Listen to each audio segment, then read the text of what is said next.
deal with during the entire season. So it will be an interesting contest of Yorktown's defense, which has 6 shutouts on the year, against the Williamsville offense, which on the season has thrown for about 1,500 yards passing. Very impressive aerial attack.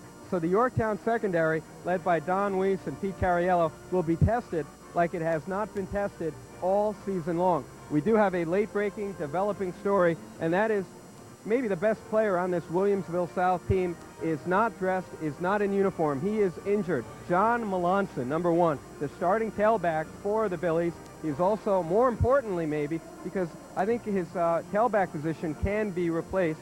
More importantly, perhaps, he is the starting place kicker and the starting punter for the Billies of Williamsville South, and that is key.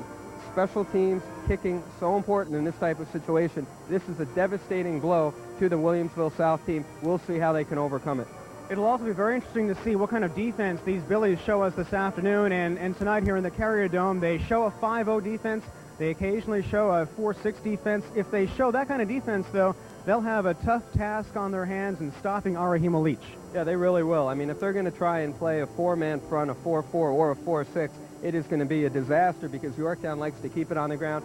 R.A. Leach, the senior fullback, is coming off a string, as we all know, of 4 straight Most Valuable Player awards in the sectional finals, in the regionals, in the semifinals, and then before that in last year's state finals, in which Yorktown defeated Chittenango by the count of 23-13. So quite a string of awards for R.A. Leach, and certainly he might be able to add to it if the Williamsville South team comes out in a 4 defense, which I don't think they will. And those of you who follow the Yorktown Huskers out there know that last year Yorktown had success here in the Carrier Dome in defeating Chittenango in the state final game. And this year they're looking for success once again. Williamsville South last year having a campaign they did not make it to the playoffs. This year undefeated coming into this game. Well, so is Yorktown, of course. Both teams undefeated. Yorktown ranked number 1 in the state. Yorktown with a 20-game winning streak. Not really the story for Williamsville South. Williamsville South coming off a 5-4 season. I talked to their coach, Chuck Huber, during the course of the week, and he said people expected us to contend for the league title, but not a state title. Similar to Chittenango last year. You recall Chittenango came here to the Carrier Dome coming off a winless season, and they were unbeaten when Yorktown played them. So it's a similar situation. The team might be happy to be here, but I think right now they're worried without Melanson out with the knee injury, and it was a knee injury. He played through it in their last game, which was a thrilling 35-34 win over a Corcoran team that a lot of people feel might be as physically talented a team that New York State has seen in high school football in a long time. He tried to play through it in that game, re-aggravated the injury, and now he is out, so that is a big blow indeed. And during the game, our own Kenny Wilcox will be on the sidelines to provide us updates of the game to see how teams are adjusting to each other in this all-important game for a second possible state title for the Yorktown Cornhuskers. The game to follow this game is the Class A championship game between North Rockland and Jamestown, and our own Jim Campion is covering that game, and he's also here to offer us his insight into the Yorktown Huskers in this game today versus Williamsville South. Jim, welcome to the great Carrier Dome. Tell us, looking at Yorktown and Williamsville South, it's an interesting matchup between 2 teams with strong offenses and defenses. Some say that Yorktown has an edge, especially on the defensive side. Your thoughts? Yeah, and also special teams. Don't forget about that. Very balanced team in Yorktown. And if anything is going to tell you anything, it's what people think before big games like this. I was walking through as they were going through their warm-ups, very loose, JR. This team talking about something I wrote, something Joe wrote in the paper, something they heard on the way up on the radio, the weather, the hotel. They're really not talking about the game or this team. They're really just worried about themselves, want to go out and play Yorktown football, and as you said, and as Joe stated, a balanced football team here at the Carrier Dome, and they're really loose. And of course on Cablevision, your own program on Wednesday evenings. To talk about Yorktown sports all around. Yeah, and also we're going to have all the kids in. There's probably a lot of people who will watch this game tonight on Wednesday know that they came in before. And last year we had a great celebration. Everybody win, lose, or draw. It's just been a great year, and as Joe and you have stated throughout your broadcast, just a lot of great kids. The coaching staff working hard from July to this very day, culminating in an undefeated season. Nobody thought that they'd top last year, but they did. Jim Campion Wednesday nights on Cablevision. Joe Lombardi and Sports Central on Thursday nights on Cablevision. It's Yorktown, Northern Westchester sports all around. Yeah, it really is. And an important aspect to this game, too, that we haven't pointed out, this is likely to be Ron Stanovica's final game as head coach at Yorktown. He has thought about stepping aside as far back as 1990, and now it appears that that will indeed be the case. He has not made a formal announcement yet, I don't think he wants to distract the players, but I think pretty much it is a given that he will not be back as head coach at Yorktown, and I think that's got to add more importance to the game. Certainly to go out with back-to-back state titles would be a storybook ending to a great coaching career by Ron Santavica. He's established himself as one of the great coaches in the state, and having manned and brought to the top of the heap one of the great teams in the state in high school athletics. And a special thanks to Miss Emily Spaulding, General Manager of Cablevision, for making this game coverage possible here on Cablevision. And JR, we will be working with our friends from Adelphia Cable in Buffalo through the facilities here of New Channels in Syracuse. We're indebted to all those folks, as well as, of course, Carl Pagano, Tom Ciangela at Cablevision, and we look forward to working with them. We're going to be joined up in the booth in just a moment by Frank and Walt from Buffalo, and you'll be with us in the second half, JR, and we'll check in with you then. All right, so Yorktown, Williamsville South coming up, the state Class B high school football championship. The Yorktown Huskers going for their second consecutive state title. Joe, have a good first half. I will see you in the second half. Don't forget the coffee, JR. That's right. Enjoy the game, everyone.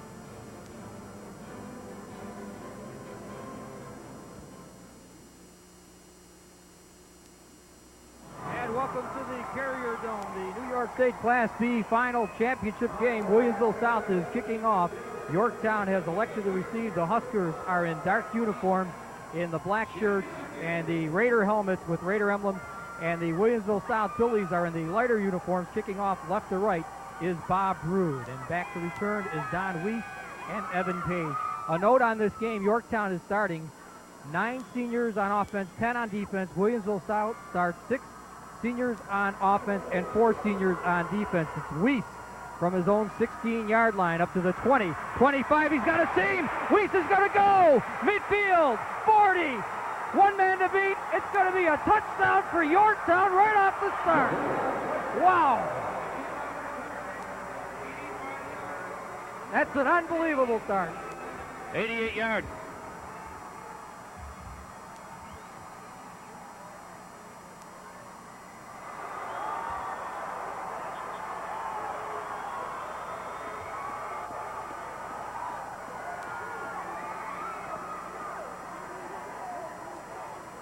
Tremendous blocking out in front of the young man as he was able to pick the correct seam and take it 88 yards. An excellent return, and what a start for Yorktown on the offensive side of the football. They don't have the opportunity to get the offense out there, but they get the 6 points on the board and the place kicker for the extra point try. Tim Corba, who is a good kicker. Lynch on the snap. The kick is a low line drive that finds its way through, and it's 7-0 Yorktown. We talked about Weiss in the pregame scoring 14 touchdowns, and he's scored 14, 1 on a punt return, 1 on a kickoff return. That's his 15th touchdown and second by a kickoff return. 11 seconds taken off the clock on the opening return, and an excellent effort by the young man from the Yorktown Huskers. And what a great start for them as they get their first points on the board, and they do it in a very, very big way. And he showed tremendous burning speed as he was able to get past that first wall of blockers and tacklers. Just watch the return here. He shows great speed, and he picks the right hole this time.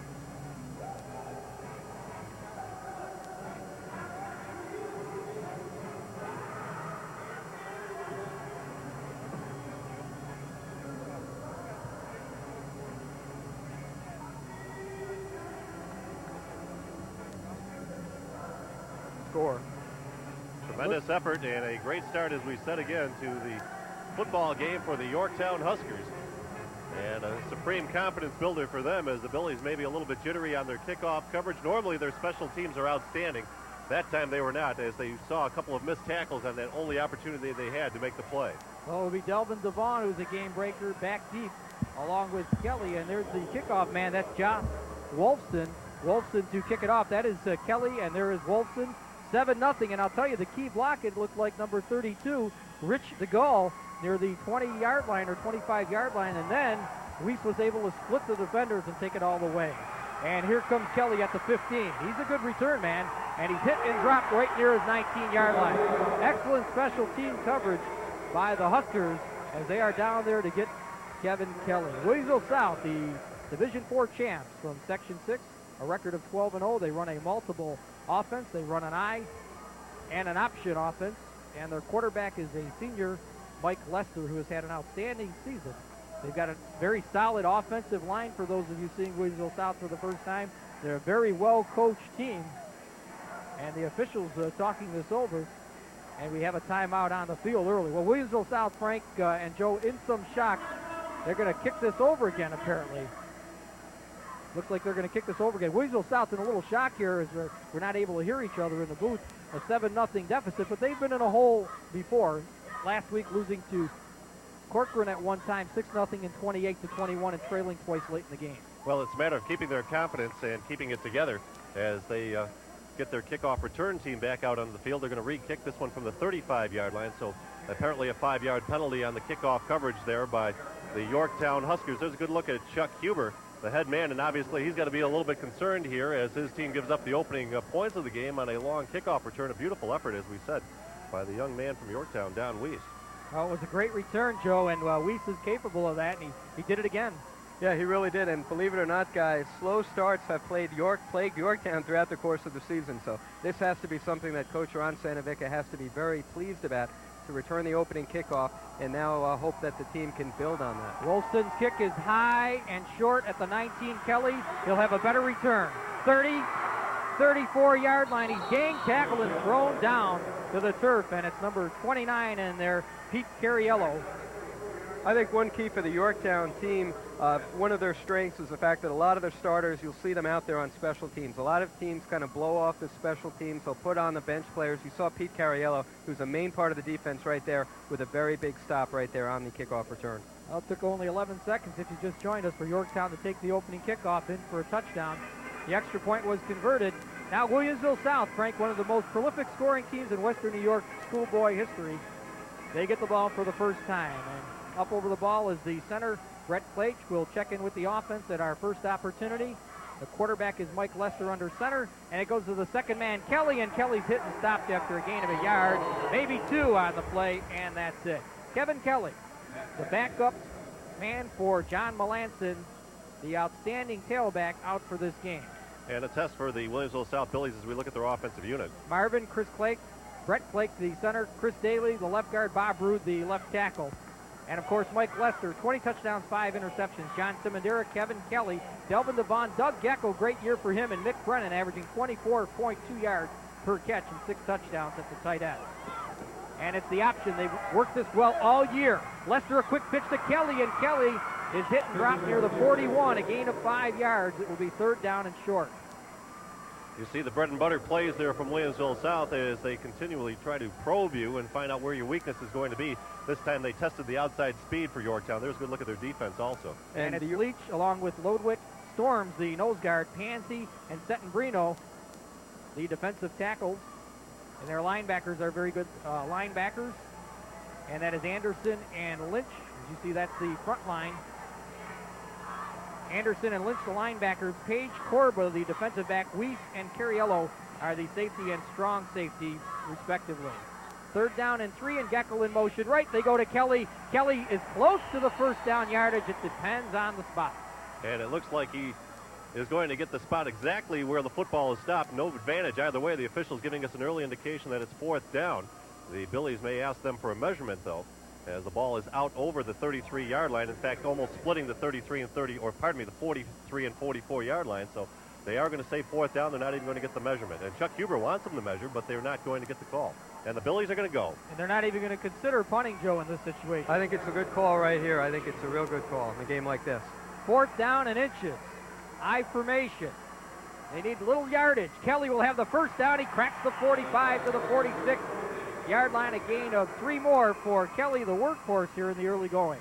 Well, you can see the benefit of the Yorktown team throwing those shutouts all year, Joe, as they are right on top of the football. Not much opportunity. Typically, the Billies will get some big holes in the defensive line. Yeah, basically they're a 5-0 read defense, and right here you see the blast right up the middle, and Kelly getting the 1st down, and then some attacking the nose guard, number 42, Matt Storms, and he blasts right through. Nice carry on a big 4th and inches play. Williamsville South comes through with a 1st down. 1st and 10 from the 47 for South. Kelly's carried 4 times. Gecko's got it. 40, 30, needs a block. 20, 10, 8-yard line. 1st down, Williamsville South. And they continue to amaze us, Frank and Joe, as they come up with big plays every week. Well, just a tremendously well-thrown ball between the safety and the corner coverage As you'll see, the pass up in the air goes Doug Geckel. What a reception. And then he has a free track towards the end zone. But good pursuit by the Yorktown defender coming up on the play, number 4, getting in on the stop. And Evan Page saved the touchdown. Yeah, he really did, and he is the go-to guy, is Geckel, as far as the big plays are concerned for Williamsville South. Ron Senevica knew it, and they just couldn't stop him there. From the 8-yard line, Lester keeps the ball. He's game tackle at the 6-yard line. Look at the Huskers on defense, as they have 4 people there, including Lynch on the stop. Well, guys, I think in order for Williamsville South to be successful, they're going to have to keep on doing what they just did, and that is move the ball through the air. Yorktown is going to be able to contain the run. In order to really move the ball down the field against Yorktown, you've got to mix in the pass. And obviously, Williamsville South can do it. They did it there. They got the big gainer from Lester to Geckel, and now they're really in business deep in Yorktown territory. And a big drive for this Williamsville South team. You know, you can be a bit demoralized after the opening kickoff return. To come right back and score would be huge for this Billy's team. John Giulianti has come on in the goal line defense. 2nd down, Lester rolling left, has a man in the end zone, is caught by Brennan, touchdown! What a catch, though, that's Geckel. Doug Geckel scores again, and South makes it a 7-6 game. And again, Lester, a perfectly thrown ball, amazes everybody with this great season he's had so far. Well, they lined him up on the inside position this time, and he ran an out pattern. The first man ran an in pattern. They did a little cross slant in the end zone. Geckel just got a foot or so, not much more than that, on the defender. And Lester rolling to that offside, tried to get in position and put the ball in a great spot. Geckel was actually rammed out of the end zone, but he had possession in there for the score. And we're not playing for a tie here, Joe. Oh, not at all. Without the place kicker, Melanson, you figured this might be the possibility for Williamsville South. Lester's in trouble on a roll left. Lodwick trying to get him, and they knock him out of bounds at the 4. Good job by Lodwick.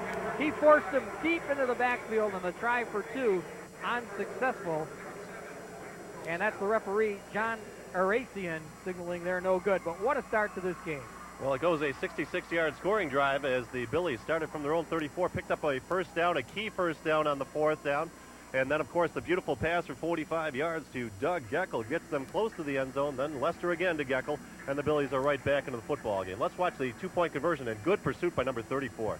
Yeah, that's Adam Lodwick from his defensive end position, and that is the key, rushing the quarterback, pursuing him, and right there, nearly getting him with a shoestring tackle, but getting help from the secondary, led by number 29, Pete Cariello, in there, and they knock Lester out of bounds and prevent. Here is the touchdown right now, touchdown pass. Watch how close he is to not getting in the end zone. 1 foot down, he had possession inside the marker, and the official right on top of the play made the call, and the Billies get their first points on the board. Now their special teams, which has been very good all season long, has to really tighten up. I can't envision a game better than last week's 35-34 Williamsville South game against Corcoran. An outstanding game. And this game off to the similar start. From the 24-yard line, Page up to the 30. He cuts it back, and he's game tackled by the Billies at the 30-yard line. A good return for Page. And they did not kick towards Weiss that time. They checked it first to see where he lined up. He had gone to the opposite side of the field this time, and Page had to bring it back. That is the key, definitely. Kick away from Don Weiss. They learned that early on. And right there it went to Evan Page, and they're able to prevent much of a return at all. So Yorktown will take over at its own 30-yard line here, trying to answer that previous score from Williamsville South. Matt Keone, the junior quarterback, and Cariello, the sophomore tight end, and the other 9 starters are seniors on offense for Yorktown. First play for the Yorktown Huskers from scrimmage in this game with 8:30 to go in the first quarter, and a running back, Anderson, has 6 yards across the 35 near the 36. I mentioned, Frank, they have a very senior-dominated team. 9 on offense. Their entire offensive line, as we'll look at them, are seniors. Pansy, Gorman, Lynch, Giulianti, and Settabrino are all seniors. And their key men, the quarterback, Keone, is a junior. Leach, a senior. Then Anderson and Weiss, along with Lodwick. And Tessie, the tight end, who alternates with Pete Cariello, the sophomore. So 2nd down and 4. And they go from a wing T formation. And it's the second running back through, and not much there. I think that might be Anderson again, a gain of a yard. And in on the stop this time for the Billies. Simondera's there along with Brett Chiarelli, and this time the Billies packed that defense even a little bit tighter than on the first play from scrimmage, expecting that the Yorktown Huskers will stay between the tackles. Simondera is your nose guard, Chiarelli the right tackle, Stark, Joe Marvin, one of their best defenders, and Brian Volk on the interior line. And their linebackers are very, very good. Chris Flach, an outstanding player, and Chris Daly. Mick Brennan and Kevin Kelly, who's a great player in the secondary, Doug Geckel and Delvin Devon, and Delvin has had a great year. And maybe a passing down here for Yorktown. Looks like they want to throw. 3rd and 5, and Keone's in trouble. He escapes Marvin. He's going to go for the first down yardage. He'll pick up the first down to the 40, and to the 45-yard line goes the quarterback, Matt Keone, and that was a great effort to avoid Joe Marvin. It really was a drop-back pass. It looked like initially no one was open. Everyone well covered were the receivers. Matt Keone took it, ran around right in. Great blocking by the offensive line. And here you see he eludes one tackle, eludes another, finds an opening. Now he's going to cut to the right here. And he's got a hole right here. He sees the yard marker. He sees what he has to get for the first down. He goes for about 2 or 3 more yards right here, gets the first down. Big play. This is a play, the quarterback keeper play that Yorktown really unveiled in the regionals against Goshen. It was a scoreless game late in the second quarter, and Keone ran for a 59-yard touchdown run on a keeper and a 35-14 win over Goshen in the regional. So that is another weapon. Keone is an athletic kid. He's got good speed, an excellent lacrosse player, and he showed it right there on that play. I'll tell you, not only did he avoid Marvin in the backfield, but he got away from Chris Plage for that first down. Pass is caught. Weiss has got it. Weiss is near the first down yardage. He might be a little bit shy of the first down. And right there, Yorktown crossing up the Williamsville South defense. They know very well Yorktown is a team that likes to keep it on the ground and really doesn't pass unless they have to. And right here, Keone does pass, and he finds Don Weiss open, number 13. And Don Weiss in single coverage, not going to get the job done very often. Williamsville South might have to make an adjustment there. Well, he's almost unstoppable. He's a great player. 2nd down and 1, and here's their MVP from the last 2 games, Leach. Arahima Leach. And now, for the rest of the game, we'll just call him R.A. Leach. R.A. Leach, he picks up right. the first down. Do you know? And the rights to this broadcast have been granted by the New York State Public High School Athletic Association, representing 778 senior high schools across the state and the more than 500,000 boys and girls who participate annually in New York State Public High School Athletic Association-sponsored athletic competition. Any rebroadcast or republication of the programming without the written consent of that group is strictly prohibited. And another running play, and this time they swing it to the right side. Sizable yardage. And let's see the number of the ball carriers, number 19, who carried for the first time in this game. The quarterback, the second carry for Keone, excuse me. That was that keeper play again with Keone. This time they stopped him shy of the first down. And here the play, here you'll see the play again. Fake handoff to R.A. Leach, number 6. Keone keeps it himself, and pickup of about 4 yards on the play. You mentioned the name Arahima Leach. It is Swahili. His mother named him Arahima. It means merciful gift from God. And he is now called R.A., a little shorter from Arahima. Some call him just Hima. He answers to MVP lately, as he said. Chris Plate on that last stop, and here comes Lodwick to the left side. Lodwick, for his first carry, picks up 3. It'll be 3rd down and short on the play. Very good team, similar to the Depew Wildcats in Section 6 rank. The quarterback hides the ball very well. Yeah, they're very deceptive in the backfield from what we can see so far. And again, difficult for the Billies to pick up the football at first. And you see great drive blocking out in front. And then you're going to see the Billies come up with good pursuit as Daly will get there, slow him down. And then, of course, Delvin Devon will take on the running back and push him back. So they held him short of the first down at 3rd and 2 coming up. Boy, he delivered a blow there, Lodwick did, as you saw, to Delvin Devon. 3rd down play and a run up the middle. They've got the first down yardage. And this time it's number 6, R.A. Leach. Well, of course, Williamsville South's offense is geared around the pass, and we said the go-to guy is Doug Geckel. For Yorktown, the go-to guy with their offense keying on the run is R.A. Leach. And here he is, number 6, Arahima Leach, right up the middle on the blast.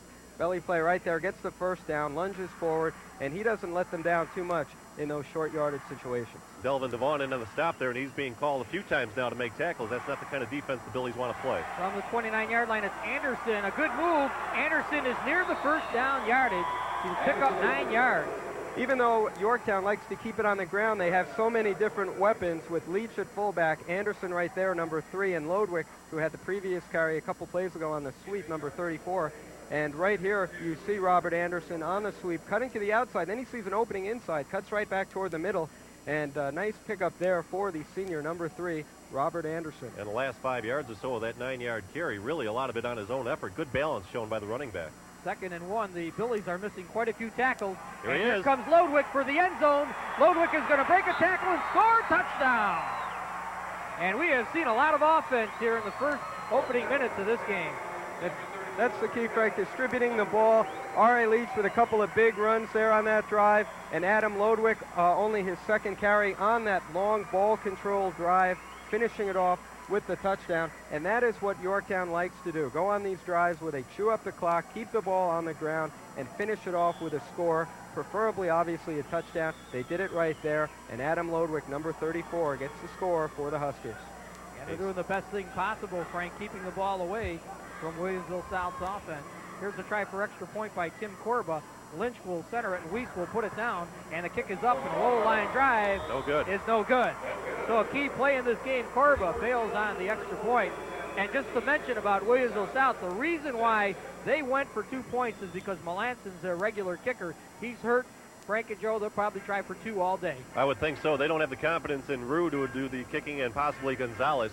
And we're going to see the touchdown again. And again, great deception in the backfield. And look at the drive blocking out in front. They seal the wall right there. And there's a lane for the running back, Lodwick, and nobody really touches him.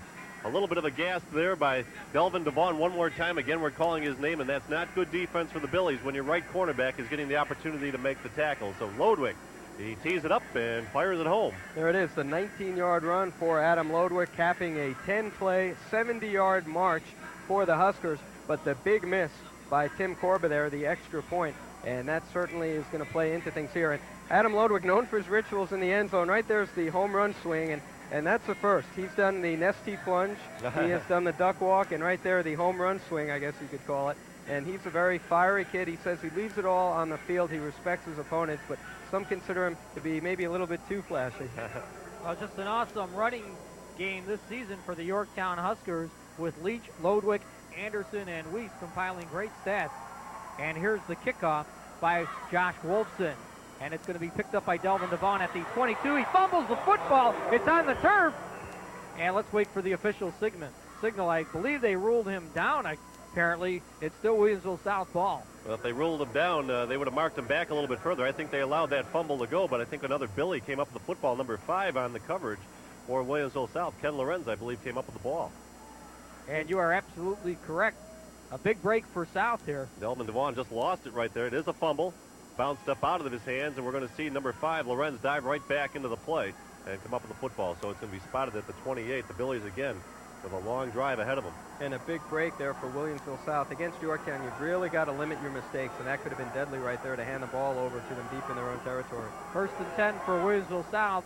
Yorktown 13, Williamsville South 6 with 3:15 to go in the first quarter. A delay to Kelly. Kelly's hit and dropped right at the stick. He might have gained a yard on the play. Good penetration in the backfield that time. Once again, the right defensive side of the football. This is a bread and butter play that works exceptionally well typically for the Billies. John Melanson is the tailback most often. Well, with his injury, they're going with Kevin Kelly. Maybe not that quick pursuit or that breakaway ability to get away from the first group of tacklers. And you would think that would help Yorktown in adjusting and keying more on the pass, but it looks like they're still prominently keying on the run right now. In this situation, this is a passing situation. You got to look for the linebackers now to think pass and not run. 2nd down and 9. Williamsville South, a quick strike offense. And again, a delay to Kelly. And they hit him and drop him for a loss.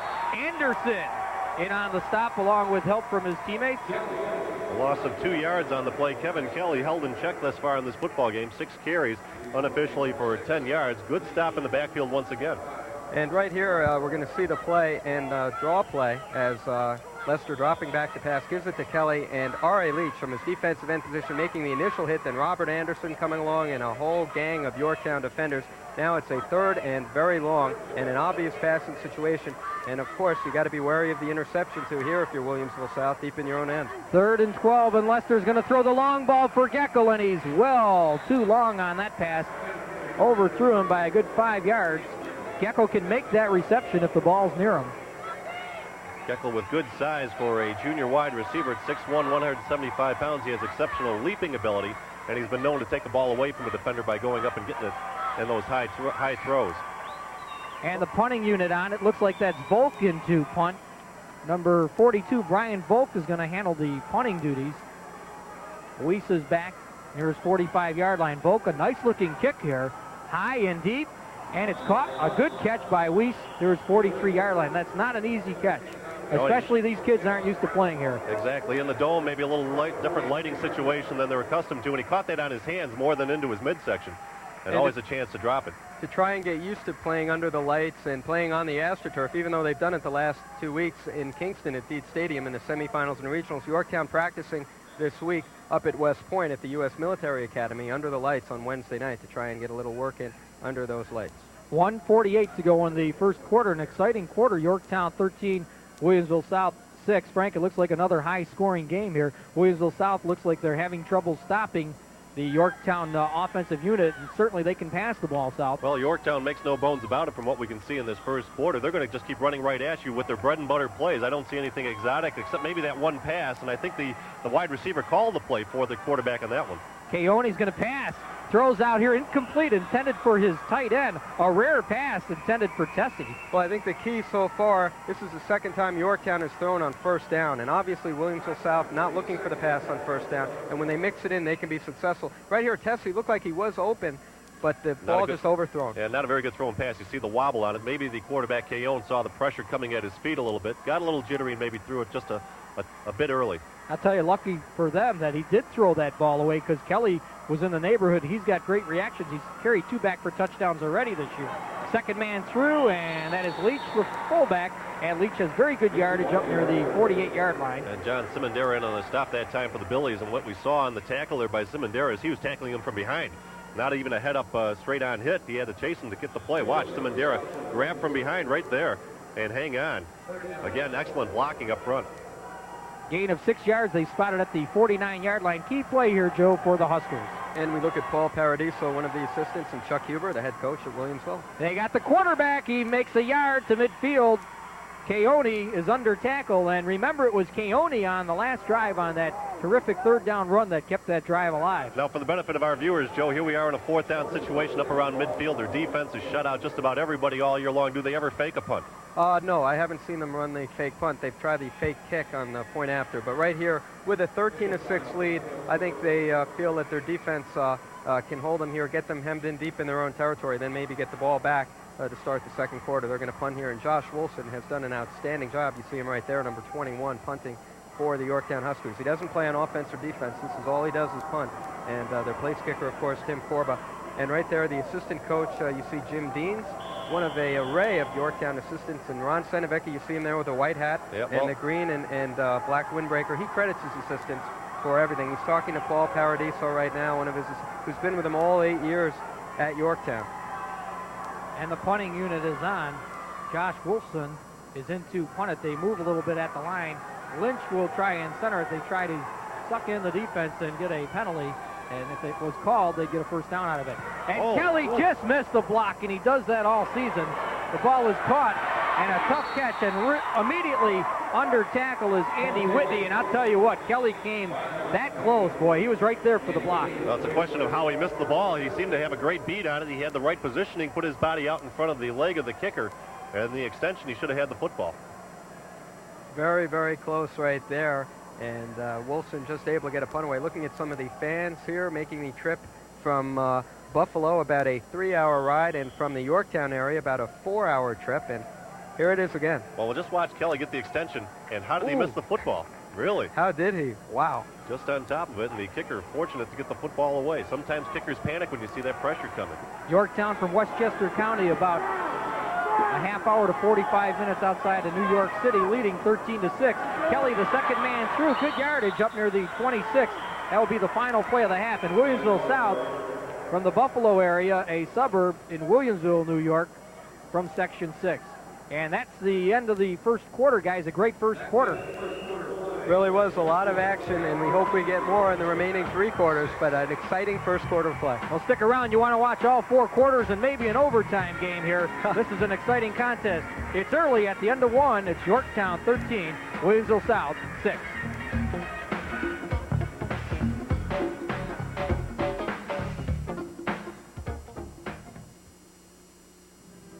A special thanks to the following sponsors who helped make this taping possible. Yorktown Pizza Pasta, we deliver. Congratulations, Cornhuskers. Yorktown Auto Body Works, serving the community since 1953. State Farm agent Bill Van Buren and staff at 1877 Commerce Street. From Jesse and Dina at Jesse's Delicatessen, congratulations, Stardust Limo with 24-hour service. Taste of Italy, serving our customers for 2 decades. Congratulations, Cornhuskers, from the Marini family. Congratulations, Huskers, from Yorktown alumni Peggy and Henry at Commerce Crossroads. Circle Cars and Things. Congratulations, Cornhuskers. Way to go, Cornhuskers, from Mitchell's Hardware. Allegro Cleaners, the only dry cleaners in Yorktown with on-site shoe repair.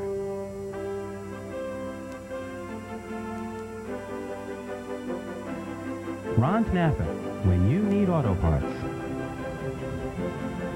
Vinny's Menswear, tuxedo sales, rentals, and tailoring. For all your banking needs, Citibank Yorktown.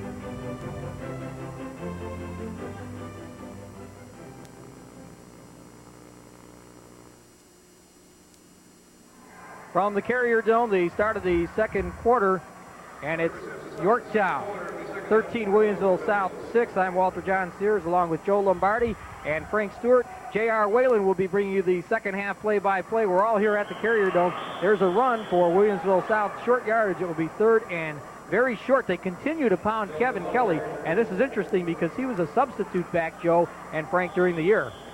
Well, Kelly's up against it because he's playing against behind the number 1 man in the offense. Number 1 right there in the background is John Melanson. You see him behind the officials with the brown cap on. John Melanson is an awesome talent. He's just a junior. He'll be back next year for Williamsville South.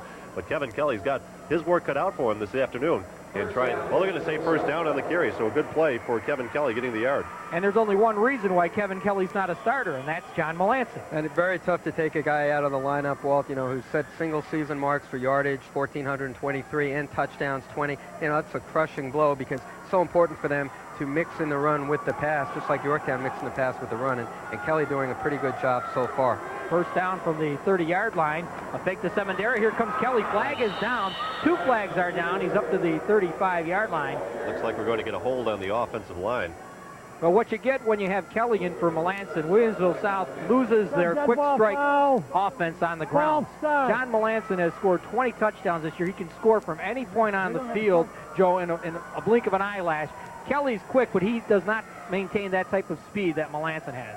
Well, Kelly having a good year, rushing for 660 yards, 7 touchdowns, and important, too, on the kickoff and punt returns. But that is a big loss. I think, without Melanson, obviously at running back, and as we look at the call right now, the false start right there being indicated. But I think really missing Melanson on the extra points and the punting, because, as I said earlier, it's so important special teams in games like this. And I think that's a real tough adjustment for Chuck Huber and for the Billies to make at this late point. Well, it was an illegal procedure or motion call on the offense. Wipe out the 5-yard gain by Kelly. It's first and 15 now for Mike Lester, who's had just a tremendous season. And he goes back to pass. He's hitting well over 50%.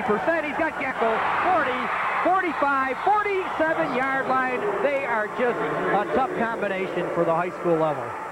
24-yard reception there, and Mike Lester hitting his 3rd pass here, and 3 of those obviously all 3 going to Doug Geckel. A nice reception by Geckel as he ran a good pattern, and they flooded the left side, and you'll see the ball laid right over the outstretched shoulder there of the wide receiver Doug Geckel, and he has tremendous hands. They're almost like fly paper. When he gets near it, he's going to catch it. And Evan Page finally making the stop. The ball thrown over linebacker Robert Anderson and safety Pete Cariello, who looked at each other in just bewilderment after the play. They haven't seen a receiver like Doug Geckel all year, I can tell you that. And from the long guy, they've got Kelly in the backfield, and he manages to hang on to the football as a terrific hit there by R.A. Leach. Really was. He read the play beautifully, did R.A. Leach, and able to stop him for a loss of about 2 or 3 yards on the play. Well, no one blocks this guy. He doesn't go with the first man at all. That first man should have taken him out of the play. The lead man for the Billies in the offensive attack, and he let him go, and R.A. Leach made sure that Kevin Kelly was going nowhere. In fact, a loss of 2 yards on the play. R.A. Leach, the MVP in the last 2 playoff victories for the Yorktown Huskers, and the MVP in the Class B championship 23-13 win over Chittenango last year. Trying for a 4th MVP in this game. And And a long ball by Lester for Delvin Devon. It tipped away, and that was close. A well-thrown ball. And looked like it might have been pass interference on Don Weiss, too. Nothing called, and Delvin Devon a little bit amazed that there was no call. Well, if not even interference, a face mask, as he went up over the top and grabbed Devon by the face mask over his shoulder and pulled him down, and maybe that's why Delvin's looking back, because that's obviously a personal foul if it's seen by the official. Yorktown very fortunate right there. Well, let's watch it again and see here. Contact before the ball. Let's take a look. Hard to say, but you see the left hand up around the face mask. Couldn't tell if he had him on the helmet or the face mask, so I thought it was pass interference. Let's watch it here. Oh, yeah, he did. He looked like he did get the face mask right there. Well, a break there for the Yorktown Huskers. Yeah, that was a bad call right there. They missed that one. 3rd down and 12. Lester straight back to pass. Throws it out there, caught by Delvin Devon, and he's got the first down. Second effort by Delvin Devon. Just great work by Delvin Devon. He had to get the pass into his hands first. He's obviously short of the first down when he makes the reception. 2 players around him that are going to get the hit on Delvin. Delvin, another young player for Williamsville South, comes down with it. Just watch the leg drive, though, as he's under tackle by 2 Yorktown Huskers. You see the concentration, and then you see the leg drive. Not to be denied the first down spot. And just as Yorktown keeps unveiling new weapons in the running game, now Williamsville South doing it with the passing game, and the latest, number 37, Delvin Devon, to compliment Doug Geckel. Look at the passing in the first half, 90 yards for South. We expected them to run the ball or pass the ball. Simondera, the fullback, first carry, and he's alone. John Simondera, 6 foot, 215 pounds, picks up another first down. He is a strong runner. He doesn't get to touch the football that often, but when he does, he can ramble. One thing that you'll say, Joe, I'm sure, as you look at this replay here, is that the Billies offer a very versatile attack. They don't run necessarily between the tackles so much. They run a lot of option plays. They'll run the deep draw play, occasionally the dive play to the fullback, and obviously the pass has been effective in this first half. First down from the 29-yard line for Mike Lester and company. First man, John Simondera, is hit and dropped after a short gain. A gain of 3 or 4 on the play. And I'll say it again, that I thought that team last week from Syracuse, the Corcoran team, was one of the finest football teams I've ever seen, Frank. And Williamsville South, in my estimation, upset them 35-34. No doubt about it. The way the game turned out, we were impressed, Joe, watching the game, because Corcoran looked like a small college team. I mean, they had legitimate size up and down the line of scrimmage and in their replacements as well. They were just an awesome-looking football team. And Yorktown had been anticipating playing them, in fact, and had been scouting them. 2nd and 6, and Lester, he always makes the right decision. He does again. He has been doing this all year. How, I don't know, but they always seem, Joe and Frank, when they run that quarterback option, to do the right thing. As you know, Joe, there's a lot of pressure on the defensive side of the football when you see a good option quarterback running your way, because he's in command. He's the quarterback and in control. If he hangs out of the football, he's going to get short yardage in most times. If you commit to the outside players, you'll see the defense do here. Lester's heady enough to take it inside. There you see the defensive commitment to the outside, and he saw the lane and picked up 8 yards in the first down. 13-6, but Williamsville South on the drive from the 18-yard line. The defense almost moved. Quick pass, incomplete, intended for Mick Brennan, and batted away by a good defensive play by, again, I believe it's R.A. Leach. Well, number 82 also out there, Tim Corba, stepped in, and I thought he was thinking, and he probably was thinking interception, Joe. Yeah, he really was. We'll see the play again. Dropping back is Lester, and there's Corba batting the ball away. Don Weiss in there, Robert Anderson, number 3 on the play. And they're able to break up that one. A rare stop for Yorktown against Williamsville South on this drive. And Yorktown has to be a little bit dazed, because I tell you what, teams do not move the ball down the field like the Billies have done this evening. Well, they have given up only 49 points. 14 was the most, the high water mark in 2 contests. And here's Lester, good protection. Throws on the run, he's got his man Geckel inside the 10-yard line. And here the first down yardage. He'll probably be short by half a yard or so, and here it is. I was just going to say, this is 4-down territory. If you don't have an extra point man, there's no reason to think they're going to try for a field goal either. So the Billies will be going for it likely in any situation. 3rd down looks like coming up. Great reception by Geckel. He runs a nice pattern, too. It's always amazing to me. We've watched them all year long. I think we've covered them as telecast 6 times now this year, and amazing how much this guy gets open. You'd think that the defense would have a way to defend him, but he's always free. Getting open around a guy like Pete Cariello, who has 10 interceptions on the year, number 29 for Yorktown, and he beat him right there for that last reception. 3rd down and a yard. First man, 2nd man Kelly. He's got the first down. He's down near the 6-yard line. The thing with Williamsville South is you can't take away one weapon.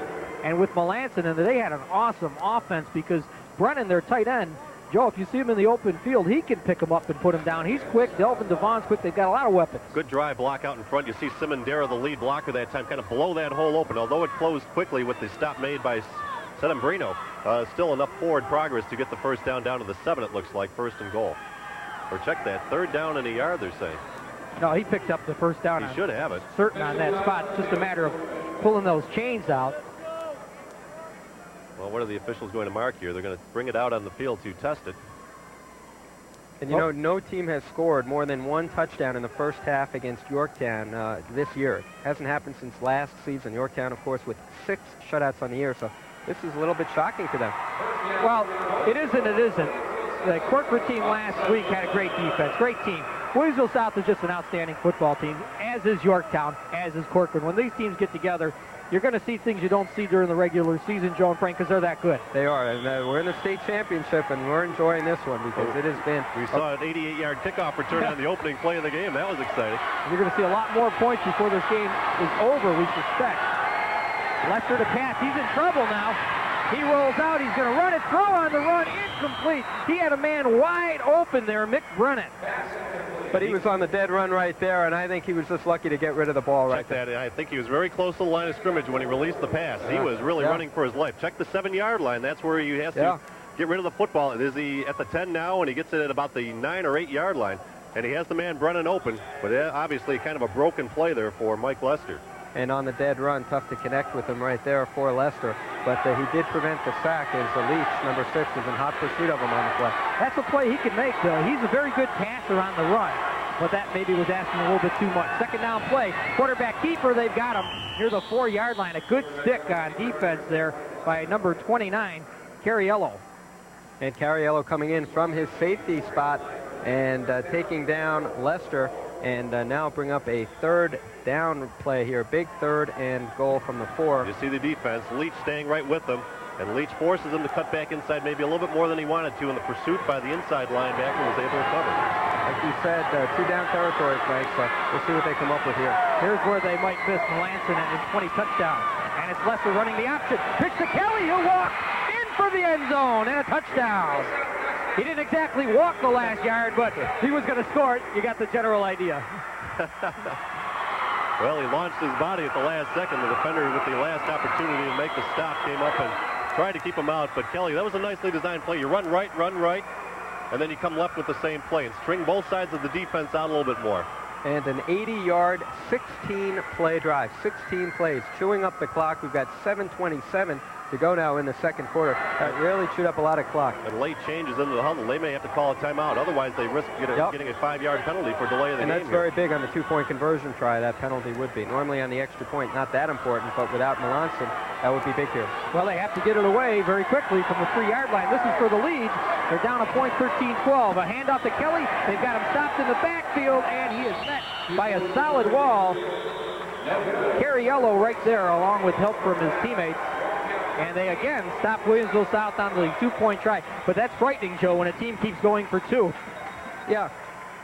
And we're going to see that 2-point conversion try coming up right here. And here is the handoff to Kelly, number 2. And good read and react by Yorktown all the way. There's Torchin coming in, and there's Pete Cariello, number 29, and they're able to stop Kelly. One thing that I noticed right there, they had Joe Marvin, who's normally a defensive tackle and offensive tackle, as the up back that time. And typically Melanson's right behind him because Melanson has that type of speed and first couple of steps off the line of scrimmage.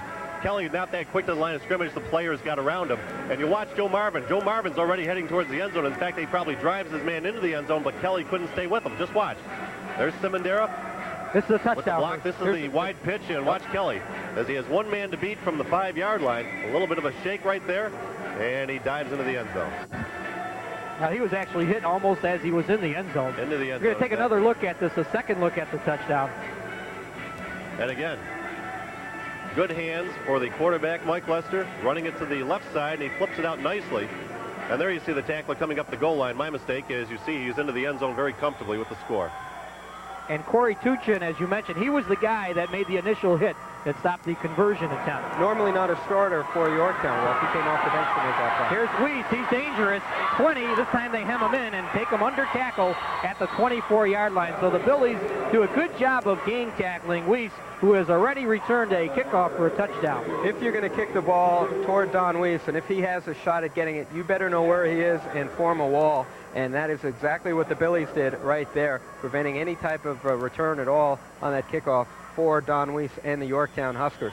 Now a real crucial drive for the Huskers with about 7 minutes to go here in the first half of play. They're clinging to a 1-point lead here, 13-12. This is a Heartbreak City game. And if this is going to be a game, if this is going to be a game where the team with the ball last scores, it's going to be important for Yorktown. And here comes Weiss.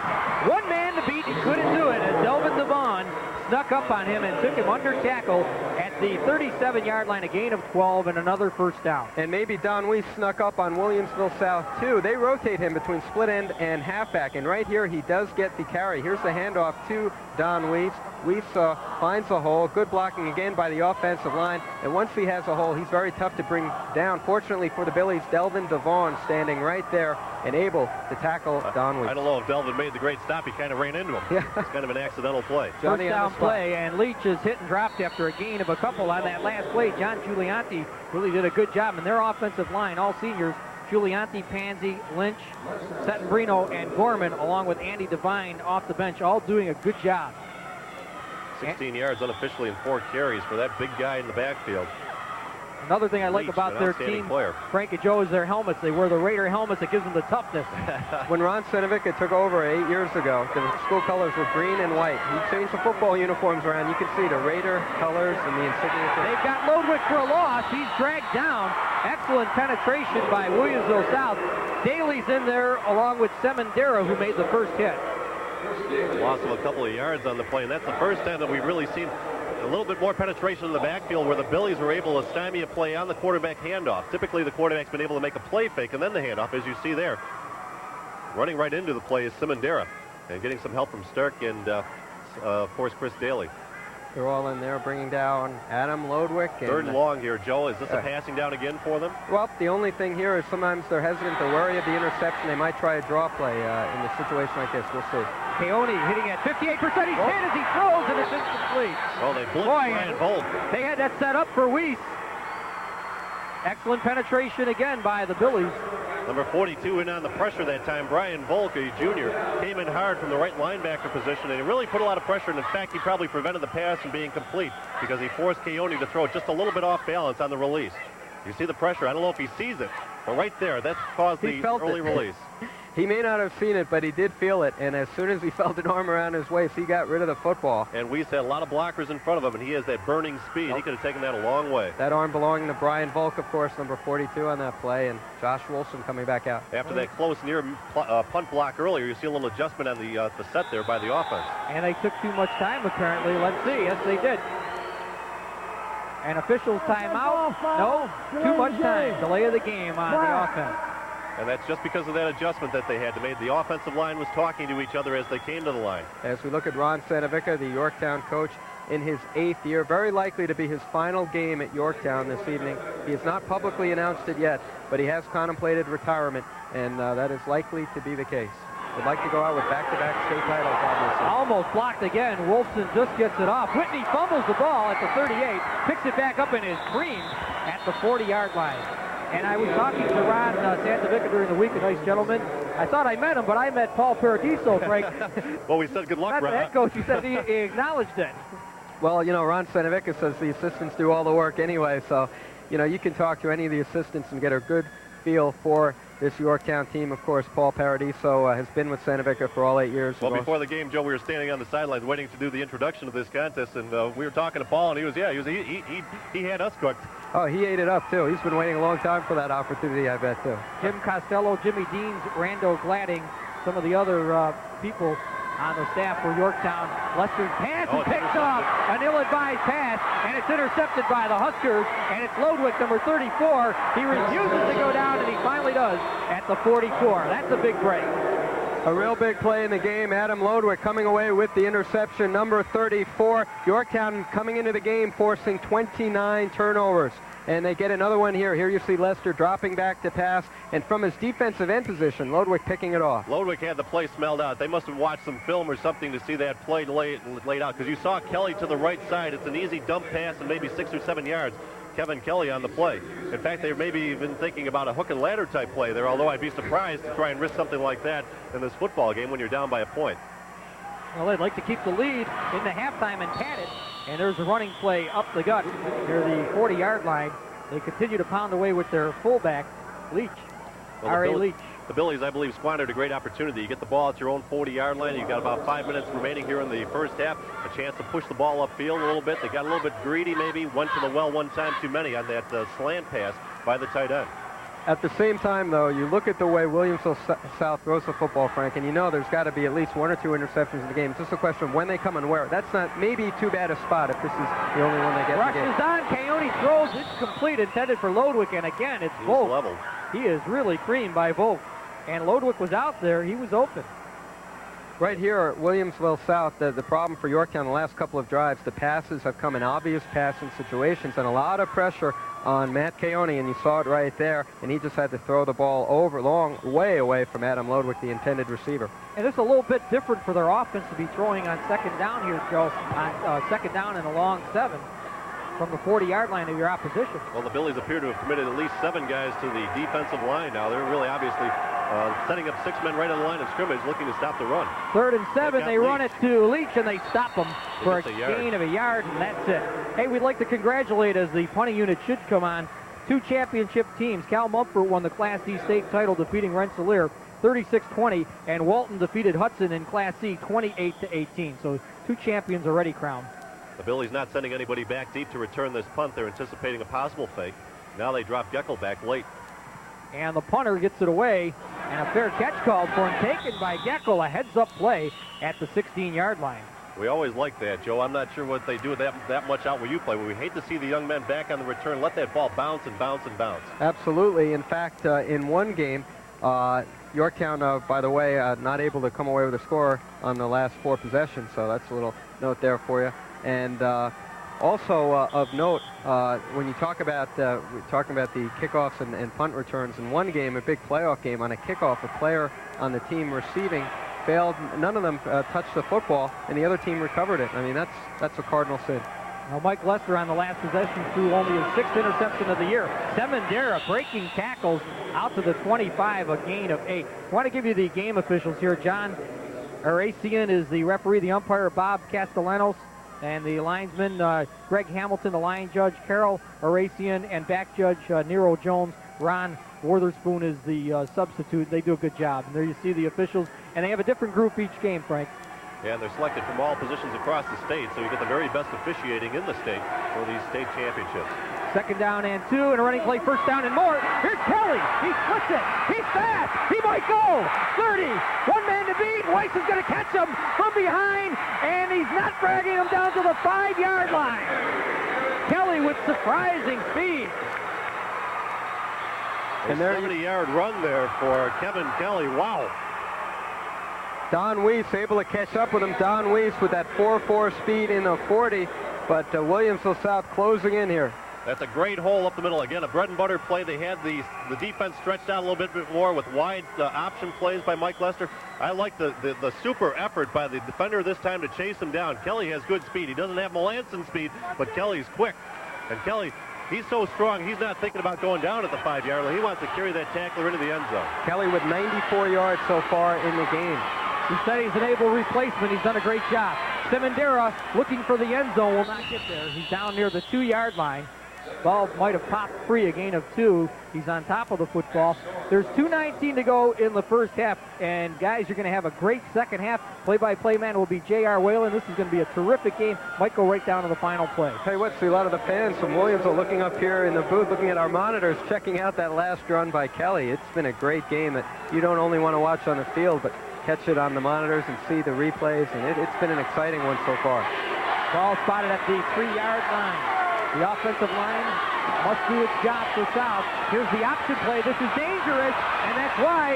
And Kelly does a good job to get back yardage and get near the line of scrimmage. That was very dangerous. And that's all he got out of it. Now, decision may be coming up here. You've got a 3rd and goal. We were talking about 4-down territory, but they do have Bob Roode, who may occasionally try an extra point. He may have the leg to give them the lead here if they're too far away from the end zone on 4th down if they don't get in on the next play. Nice recovery by Kevin Kelly, I thought. Yeah, it was, and Kevin Kelly doing a good job to recover the football and to keep that possibility alive. But, you know, it's tough to bring a kid in at the Carrier Dome, you know, a field like this, attempt a field goal. We'll see. There's the brain Chuck trust Huber, right there. Mike Kelly, Brad Dietz, Joe Fiola, Jim Lamon, John Manzella, Joe Manzella. 3rd and goal. Kelly for the end zone. No, he stopped. He's near the goal line. And it will be 4th down Looks coming like up. Started just outside the 1.5-yard line there, so it's about a yard. Well, they're going to say the 2-yard line, so we'll give them a yard on the carry. And Jeff Mike Lynch. Lester. Nice tackle. Lynch, number 51, with the tackle with the hit right there for We saw Yorktown. the warming up, Joe. I think I'll tell the you what, field goal team's in. they were nose to nose and shoulder pad to shoulder pad, helmet into helmet, and that's just how these guys from Yorktown tackle. It's textbook. Big goal line stand, you could say, for Yorktown, but could this be a fake here? No, they're going to go. Oh, they're going to go. Okay, they're going to. There's no fake when this guy's on the field. Oh, I mean, okay. this is his big opportunity. Juan Gonzalez getting a Juan chance to get the team Gonzalez, away. you are right. Gecko will put it down. Rude will center it. A bad snap. And Gonzalez He's gonna looking for block the it. end zone. He needs a block. He won't get there. He's under tackle. And the Huskies come up huge on defense. Was that a bad snap or was that a fake? I think that might. Bad snap all the way? Bad snap. It, Okay. bounced, it took a It's bounce okay. past the holder that time, and that's what threw the play out of kilter. So Yorktown gets a huge break. They really do, and the play by Don Weiss where he was somehow able to catch up with Kelly. There it is. Yep, bad snap right there. Good reactions by Gonzalez to try and make something happen, but look at that pursuit. How many black shirts do you see there? 6, 7? They're always where the ball is, are the Yorktown Huskers. Excellent effort by Yorktown to deny Williamsville South the end zone. Right now the clock, the key. Yorktown's going to take the 13-12 score, maybe a quarterback keeper here, maybe just a dive play. They're not going to risk anything cute. Well, I think South's going to stop the clock quite a few times. They had 3 timeouts to work with, and I'm surprised they didn't stop it before that. Yeah, they should be. They let 6 seconds, 7 seconds go before they do take the timeout. And that was Leach on the carry. They could have stopped it before the first play was run. But now what they're going to do, they're going to call timeout on 2nd and 3rd down, force them to punt the football. They'll have enough time, and if Yorktown does not make a 1st down here, Joe, they got to punt from their own end zone. And could be very dangerous. And you look at the Yorktown team. These guys, this defense, they've had a workout in the 2-way starters. Right now they're on offense, but Jeff Lynch, one of their linebackers, he looks visibly tired. They have really got a workout this evening, and you would expect that. 2 great teams facing off in the state championship game, and Yorktown able to snuff out that last threat by the Billies. Been an exciting first half of play. And Ron Stanovica going over with his team what he wants to do here. Joe, Main thing is hang on to the ball. Is this the best first half you've seen this year? It really is. There's no question. I mean, this is probably the most exciting game since you go back to last year's sectional final when Yorktown defeated Gorton in overtime, 35-28 to advance to the state playoffs, and then went on and won the state title, beating Chittenango 23-13.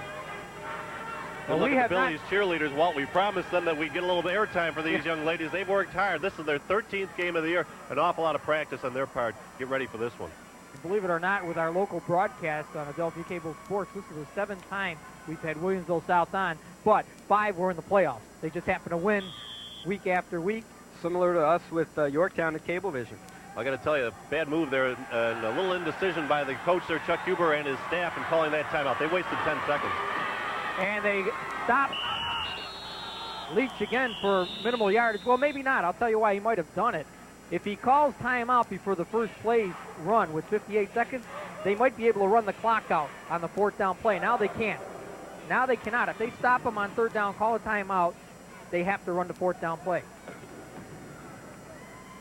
And 2-yard pickup there. There's Ron Stanovica once again taking the opportunity to talk to his team. I promised, Joe, that we would run down their entire staff. Ron Stanovica, Paul Paradiso, Jim Costello, Jimmy Deans, John Walsh, Dan Callahan, and Pete. Pete's got a long name. Pete Duperzel. Okay, and Johnny Perez and Andy Walsh. There you go. And we also saw the Yorktown cheerleaders a few moments ago, giving them equal time. They probably got on the cameraman downstairs and said, we demand equal time. You got to like it. Yeah. Well, I normally don't get to see that many high school games because I call play-by-play in color with our local firm.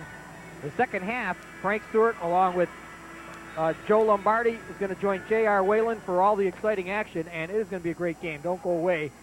I'll tell you, it could go down just like last week's game against Corcoran, right down to the final minute. And very unlikely that you would have a tie situation with the kicking situation as far as Williamsville is concerned. Right. That really has been very effective as a kicker all season long. Well, there's a big play in this game.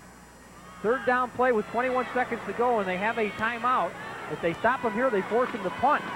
Quarterback, hands off, they pick up the first down, and he was looking to break that all the way, the big fullback, Leach. Now, no point in even calling a timeout, really, if you're Williamsville South. Yorktown got out of that one. That's a huge play. Yeah, that really is. Yep. Punt from their end zone, a fair catch. They could try a field goal. They could do a lot of things. Well, they may not try a field goal, but they'd go for the punt block for sure. Nice effort here. Good play fake again by the quarterback, and look at the hole opened up. It's into the secondary before Doug Geckel gets the first chance to tackle, and Leach is just one guy you're not going to bring down solo. He's going to take it himself, and Geckel and Brennan had to team up for the tackle. What a great first half. Tremendous half. Terrific, Walt. Enjoyed working with you. Great job. Excellent first half. We've got an entire second half coming up. We're going to come back and take a look at the scoring and the halftime statistics. The score at halftime in a very good ball game, Yorktown 13, Williamsville South 12.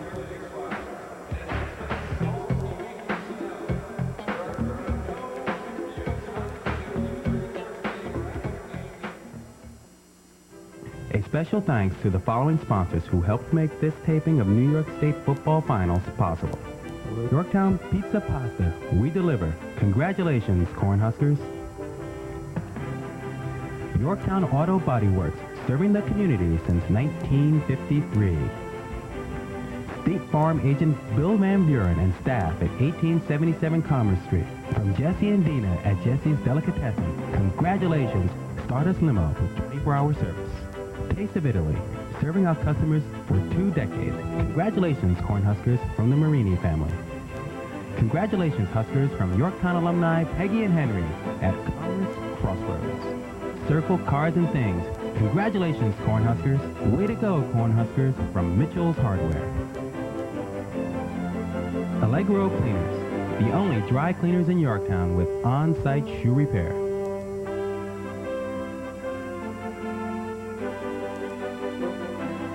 Ron's Napa, when you need auto parts. Vinny's Menswear, tuxedo sales, rentals, and tailoring. For all your banking needs, Citibank Yorktown.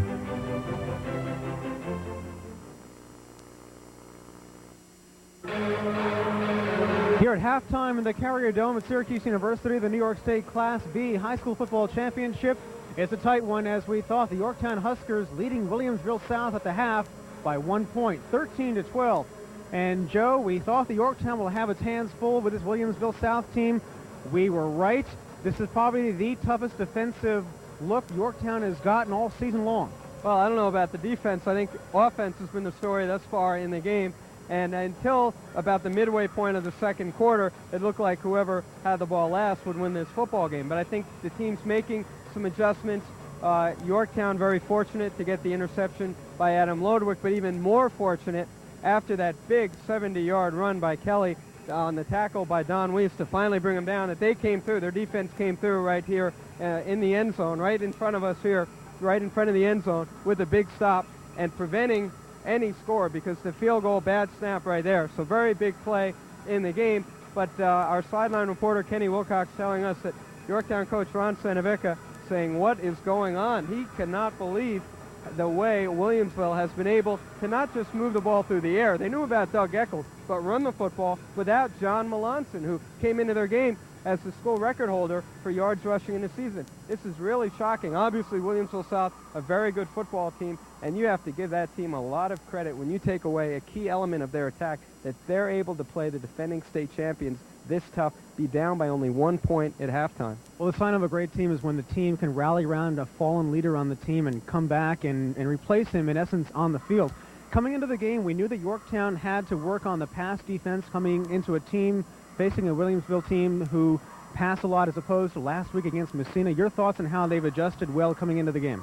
Well, I don't think they have adjusted well. I think the passing attack really has caught them off guard, but it's very tough. This team is really proficient at moving the ball through the air, and Yorktown simply has not faced a team like them all year. I think they're fortunate that they've only given up 12 points because they honestly have not done a good job with their pass coverage. I think they have not faced a receiver like Doug Geckel, and then when they unveiled Delvin Devon and brought him into the mix as far as the passing game is concerned, then adding the big runs by Kelly, it almost got to the point where they were really at a loss, and they visibly looked bewildered. And they're only up by 1 point. And like I said, I think they're fortunate that they only gave up the 2 touchdowns. They're fortunate they got the kickoff return by Don Weiss, 88 yards, the goal line stand. I think Williamsville South has got the better of play in the first half. From a statistical standpoint, it's an uncharacteristic game for Yorktown in the fact that they have 2 touchdowns scored against them going into the halftime. They have one opposing player already with nearly 100 yards on the ground against them. Yeah, and that is the guy, Kevin Kelly, who does a good job, 600 yards rushing on the year, but still probably not as talented as John Melanson. Certainly doesn't have the experience of a John Melanson. And I think he has been the key because any team can stop a one-dimensional attack no matter how proficient it is, or at least contain it. And the fact that they were able to bring in Kelly and establish the run really got the Yorktown defenders very confused at times. And it's going to be interesting to see what they come out with here. I think at times in this game, the teams have gotten away from what they do best. Yorktown with the run, Williamsville South with the pass, trying to outguess the other team. I think they would be probably both be served well if they went back to what they do best. Williamsville South, they had a 2nd and 10 where they ran the football. They tried a draw play. They were dropped for a loss. Well, their bread and butter is passing the football, and Yorktown's is the run. So we'll see what happens in the second half. And as far as Yorktown being in a similar situation throughout the season, can you think of one where they were down by 1 point going into the halftime break? Now, they haven't been scored upon twice before as far as touchdowns go, but being down by 1, I can't think of a situation like this at the halftime mark. And Yorktown has not trailed in a game all year, and that is still the case. So they have not trailed in a ball game all year, but this is awfully close. And, of course, the only other situation this season maybe comparable to this would be the Somers game, scoreless after 3 quarters. Yorktown went on and won 10-0 in week 2 of the season. Well, this is to be Ron Sandovica's final game, as you have alluded to, that you have talked about throughout the late part of the season. It will be the result of a fantastic coaching effort to overcome their toughest test so far of the season. Back with second half of Yorktown-Williamsville. Yorktown leads at 13-12 at the half. Back with more after these messages.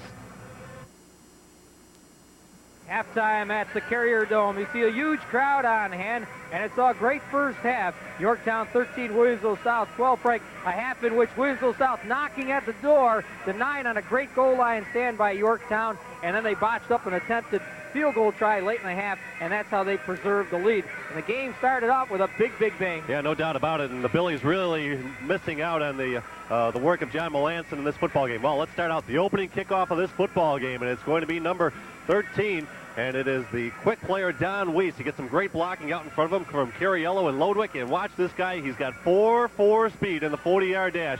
That is big-time speed, professional football speed. Don Weiss was not going to be stopped. He takes it 88 yards down the right sideline after some great blocks. He's going to get the first points of the football game. Their extra point after that kickoff return was good, and they had shocked the Williamsville South Billies, but the Billies were not done in that first half. They compiled tremendous offense in the first half, but they still trail in this game. Watch this great pitch to Kevin Kelly. Kelly in replacement of John Melanson takes it in from 5 yards out, and the Billies are right back into the football game. Again, they miss out on the opportunities to tie or take the lead because they can't go for the extra point.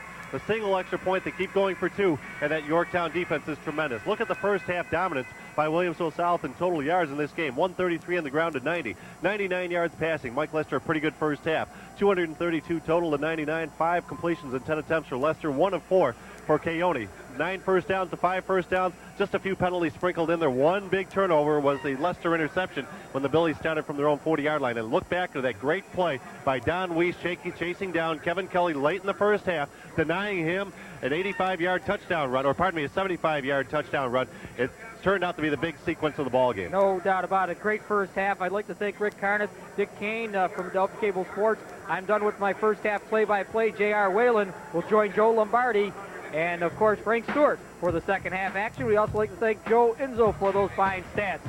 Second half action coming up. Yorktown 13 and Williamsville South 12.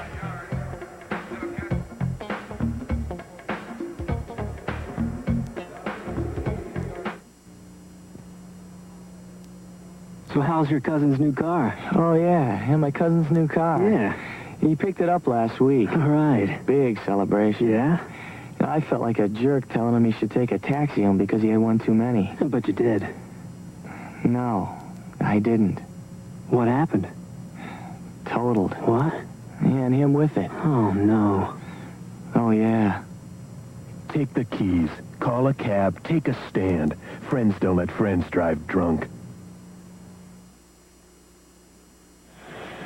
And back now for the start of the second half of the New York State Class B High School Football Championship game. The Yorktown Huskers leading Williamsville South, leading the Billies by a point. And here's the kickoff from Yorktown, Josh Wolfson. Scott Purdy, number 7, for the run back at the 20-yard line. Barely gets above the 20-yard line, down to the 22. That's where the Billies will take it over. Great tackle there. Good coverage on the play from Yorktown as they surrounded the young man, Scott Birdie. Not very big at all at 5'7", or pardon me, 5'5", 142 pounds, and Birdie at least hangs on to the football. All right, let's take a look at the Williamsville South cheerleaders. Nikki Brown, Nicole DeLon, Jamie Dice, Julianne Goings, Laura Goslin, Michelle Goslin, Alicia Corbett, Gina Drab, Tracy Pecca, Abby Pellers, Emily Sanfilippo, Brooke Schifferly, Erin Sweeney, Julie Tedesco, Andrea Trustman, Lisa Weinberg. Great season for the young ladies.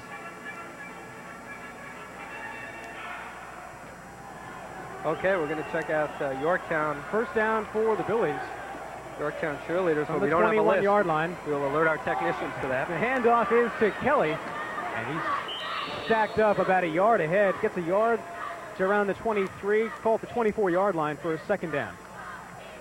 And we do have the Yorktown cheerleader list, and here they are. Julianne Corabellas, you've got Melissa Deans, Danielle DeBello, Dara Getler, Christina Lopez, Angela Malulo, Stacy Marks, Dina Ruggiero, Nicole Sirocco, Noelle Silverstein, Christina Torres, Laura Walls, and Elizabeth Zivian. With a name like Lombardi, you got to like all those vowels that I just read there for the Yorktown cheerleading team. Second down and 5 for the Billies. And once again, that's Kelly, about a yard to bring it up to the 27-yard line. Called the 28 for a third down and 3. Kevin Kelly getting the bulk of the work here to open up this second half. Again, one of the key plays, Don Weiss with the chase down from behind. A 75-yard touchdown run, stymied at the 5-yard line, and the Billies couldn't score from there. They would have had the lead. 2 real key plays by Don Weiss. The kickoff return and that play right there. Other than that, I thought Williamsville South outplayed Yorktown in the first half and deserves to be leading in this game. And they're not because of the big plays of Don Weiss. 10:20 to go, third quarter. Geckel, and he'll be close to the first down. They may want to measure this one. And I believe that it will be the first down right there, and they do get it to the Billies, and Yorktown not able to stop them there. So on the first possession of the second half, Williamsville South able to pick up the first down. You see the deep handoff there to Geckel, lined up as the deep back that time. He's not normally in the backfield, but they send Simondera in the dive play, the fake, and Geckel just looks for the open opportunity. He gets the first down. Have not yet passed the football, have the Williamsville South Billies. A bit of a surprise here to start the second half. First down from the 33-yard line, 10 minutes to go, third quarter. End around reverse. And Lester tried to pass it. They ran around. That's a loss of about 5 yards back to the 30-yard line. Want to thank Walt Sears in the first half. Did a great job. Frank and Joe, good to be with you right here in the booth. They are, as always. And right there, we talked about it at halftime. I think the teams may be out tricking themselves and getting away from what they do best. And Williamsville South able to pick up the first down, but right here, they try all sorts of trickery. The Billies will try these trick plays after every good first down. When they punch the ball forward and 3 tough running plays get the first down, they figure that the defense is a little bit tired out from that kind of hitting. And they try and work a gadget play. They have the athletes to be able to work make those plays work. And a 5-yard loss on the play, and there we see Chris Daly tying his shoelaces for Williamsville South and returning to the huddle, getting ready here for this next big play. Now you got to figure they're going to throw the football here on 2nd and 15. That's what they do best, notwithstanding the outstanding job by Kevin Kelly in the first half. But without John Melanson and Simondera more of a short yardage specialist, you got to look for the pass here, and you know Yorktown is right here. They're back at their own 30. It's officially a second down and 13. For the Billies. No, they're going to keep it on the ground, and Lester looks for the option, pitches it out to Kelly. Nothing doing there. And it's going to be a 3rd and long. And if they don't pass that time, they're likely going to pass this time, I'd imagine. Oh, they've got to here. There's no doubt they're going to pass here, but I'm very surprised they did not throw the football on that last play. Now they're in a tough 3rd and long situation. Pete Cariello with a pretty good stop there, and you see Lester. The defender stayed right with the play that time. Cariello coming up on it. He read the quarterback's eyes and waited for the pitch to be made before he committed to the outside. And Kelly had nowhere to go. In fact, getting 4 or 5 yards out of it, so a 3rd and long. 3rd down and 8 from the 33-yard line. 8.5 minutes to go. Third quarter, that is. The Billies are down by 1. Lester will go to the air, looking long. Wide open. And it is nearly intercepted. Tim Corva is broken up, and that brings it back to a 4th down and 8. I tell you, the strong arm of Lester might have prevented a reception. That was such a nice, well-thrown pass. It stayed up in the air, and Gecko wide open. We'll see it again right here. And it gave Tim Corba time to read the play and pick it off. And here he comes in, burst of speed and leaping. He's 6'3", but he still had to leap there to break that one up. Big play for the Yorktown Huskers. Their secondary is a little bit shell-shocked. Just a little bit too much air under the pass and allowed the defender to get back into the play, and we have our punt to follow. And they get the punt off. Don Weiss. Well, fair catch. That's uncharacteristic of Don Weiss. Doesn't do that very often. Yorktown gets it at their own 36-yard line. There we see number 13, Don Weiss, who I understand was one of 3 finalists for the New York State Player of the Year award, and deservedly so. I mean, in the first half, his 2 big plays, as we said, have really made the difference. Yorktown leading here 13-12. He is a good one, and he has a lot of options right now. Is he just going to play lacrosse, a lot of schools looking at him, or is he going to play football and lacrosse at a 1AA school like Johns Hopkins? Well, some strategy. We'll see if the Yorktown team decides to stay with a standard offensive set. They didn't get an awful lot of yardage in that first half. You won't see him change it up very often here on the 1st down. And the carry is to Adam Lodwick. Breaks to the 40-yard line, down to the 44. It's going to be short of the 1st down. Had about 2-3 more yards to go. It's going to be a 2nd down and 3. But a nice pickup nevertheless for Adam Lodwick, the senior halfback defensive end for the Huskers. And now Sean Breves, number 22, checking into the game for the Huskers, and Pete Cariello checking out. Good blocking out in front. You see they clear out Geckel, the right defensive end on that side. And again, Delvin Devon, we talked about an awful lot of tackles that he has to make, but he's the right cornerback. He shouldn't be making that many tackles. 7:47 to go, 3rd quarter. Yorktown will keep it on the ground, and a loose ball. Still loose. The Billies say they have it. They'll say he was down. Well, somebody has it way up near the 40-yard line, and actually his forward progress is near the 45. They're going to rule R.A. Leach is down, and I don't know about that one right there. But I'll tell you what, it looked like he fumbled the ball there at the 42, and the official allowed the stoppage of the play on the fumble. Let's watch it again. Because he's up at the 45. If that's his forward progress, that's where he stopped. You see the ball stripped. That's clearly a fumble right there. And he doesn't have possession. Yep. That's a mistake by the official on that one. They luck out. Williamsville South has gotten a couple of breaks, too, with the officiating. It's a 3rd and 5. Weiss gets the carry now to the 45, and he's just short of the 1st down by about a yard. You know, Joe and I have been covering Don Weiss and Section 1 football for 6 years down in the New York metro area. We have not seen a player with such an impact as Don Weiss, and as you folks have seen here today, he is a player who will turn the tables on the opponent at any given moment. Well, he has breakaway speed, which is a little bit more than typical high school speed. You don't see players with 4.4 speed playing at this level that often, and he uses it to full advantage. His excellent body skills, of course, with the size and balance that any running back needs to have. And it seems to have that tenaciousness. You know, he would chase that play down 75 yards. Not many players would do that. They'd give up. Exactly. That's a very good point, and he did. He did not give up at all. And Don Weiss will actually be shy of the 1st down by about 3 or 4 inches. You see the indication by the referee, and you got to feel they're going to go for it here. Even with the 1-point lead, I mean, you just want to make a statement here, and I believe they are going to go for it. So this is a big, big play. Yorktown has gotten a few big breaks. This would be a big break if Williamsville South can stop them here. And to play this close when you're just about a foot short of the 1st down, the quarterback should be the only player really handling the ball along with the center. Just get behind the center and take it forward as far as you can. Maybe even stretch it out. 4th down and about an inch for the Huskers from the 47. Oh, boy, he didn't get it. And they may not have gotten it. I don't think so. Oh, I don't know. The official marked the ball back a little bit. Depends on who you ask out there. It's going to depend on the spot, and we're going to see where they spot this one. With forward progress, he might have. Remember, it was only about 2 or 3 inches. Exactly right. We're not talking about much at all. He did not. All he really had to do was take the snap and move forward a little bit, 2 or 3 inches right there. So. And how do you measure this one? But how do you? Yeah, and you bring out the chains, and it's going to be very, very close. Bring out the millimeter stick. That's exactly right. It may be the nose of the football. Oh, this is going to be tight. This could be the biggest play of the game, and no reason to believe that it won't be. Ooh, oh, he even... Oh, boy. Oh, boy. my. They get wow. it. Oh, he got it. Like wow. we said, it depended on the spot.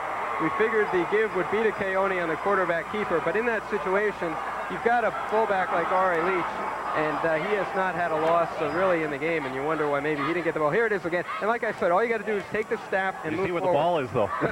They call it a game of inches, gentlemen. And the forward progress. He may have even lost the ball at the end of the pile there, but imagine this. Wow. Yorktown maintains possession, a critical part of the football game. They can take a lot of time off the clock. First down from the 47, about 6.5 minutes to go. Don Weiss with the carry to the 50-yard line, pushed back to the 49, and it's going to be good for a 2nd down and 7 in the 3rd quarter.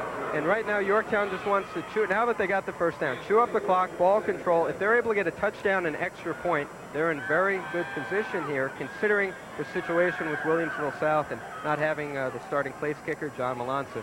So I think that was obviously a key play and a bizarre play, the way it ended up with the ball being fumbled all over the place after it appeared Keone did move enough forward enough to get the first down.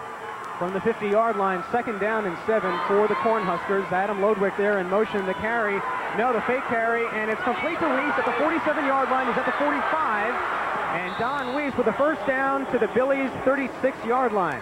That play has worked for Yorktown in big game situations. The under screen with Don Weiss, number 13, and we'll see it here. Watch the missed tackle, though, by Delvin Devon. If he stops him, it's a very short 2 or 3 yard pickup. Delvin Devon over pursuing on the play right there, and Don Weiss, as we mentioned, so quick and elusive, and you see it right there. He made the tackle, he made the catch, and Delvin Devon unable to make the tackle there. Keone gets a second completion, both of those to Don Weiss, 22 yards and 2 receptions.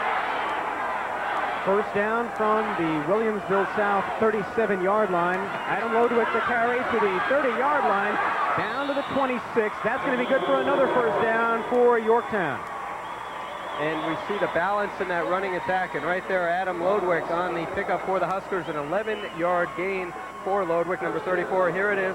The handoff from Keone, and Lodwick has a lot of holes right there, and Delvin Devon finally able to bring him down. Again, if it's not Delvin Devon in the tackle, these guys are into the end zone, so the Billies are being pushed off the line of scrimmage like they've never been pushed off the line of scrimmage in this 1994 season. Yeah, Yorktown doing a good job on Joe Marvin, who is an outstanding two-way tackle for this Williamsville South team. Benches 350. Good balance. Arahima leads from the 26 on the first down run. He gets about 5 yards. It's going to be actually less than that.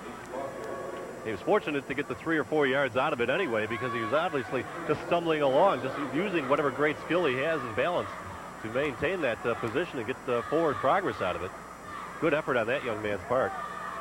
Watch the balance this guy shows. Yeah, he really did. He looked like he was close to going down right there, tiptoeing through the tulips, you could call it right there, for R.A. Leach. 2nd down and 7 for the Huskers. They're on the Williamsville South 28-yard line. Keone, and the handoff is to Lodwick. It gets up the middle, right up to the 11-yard line. Another first down for Yorktown, and a timeout called. 4.5 minutes to go, 3rd quarter. 12-yard pickup there. Nice effort.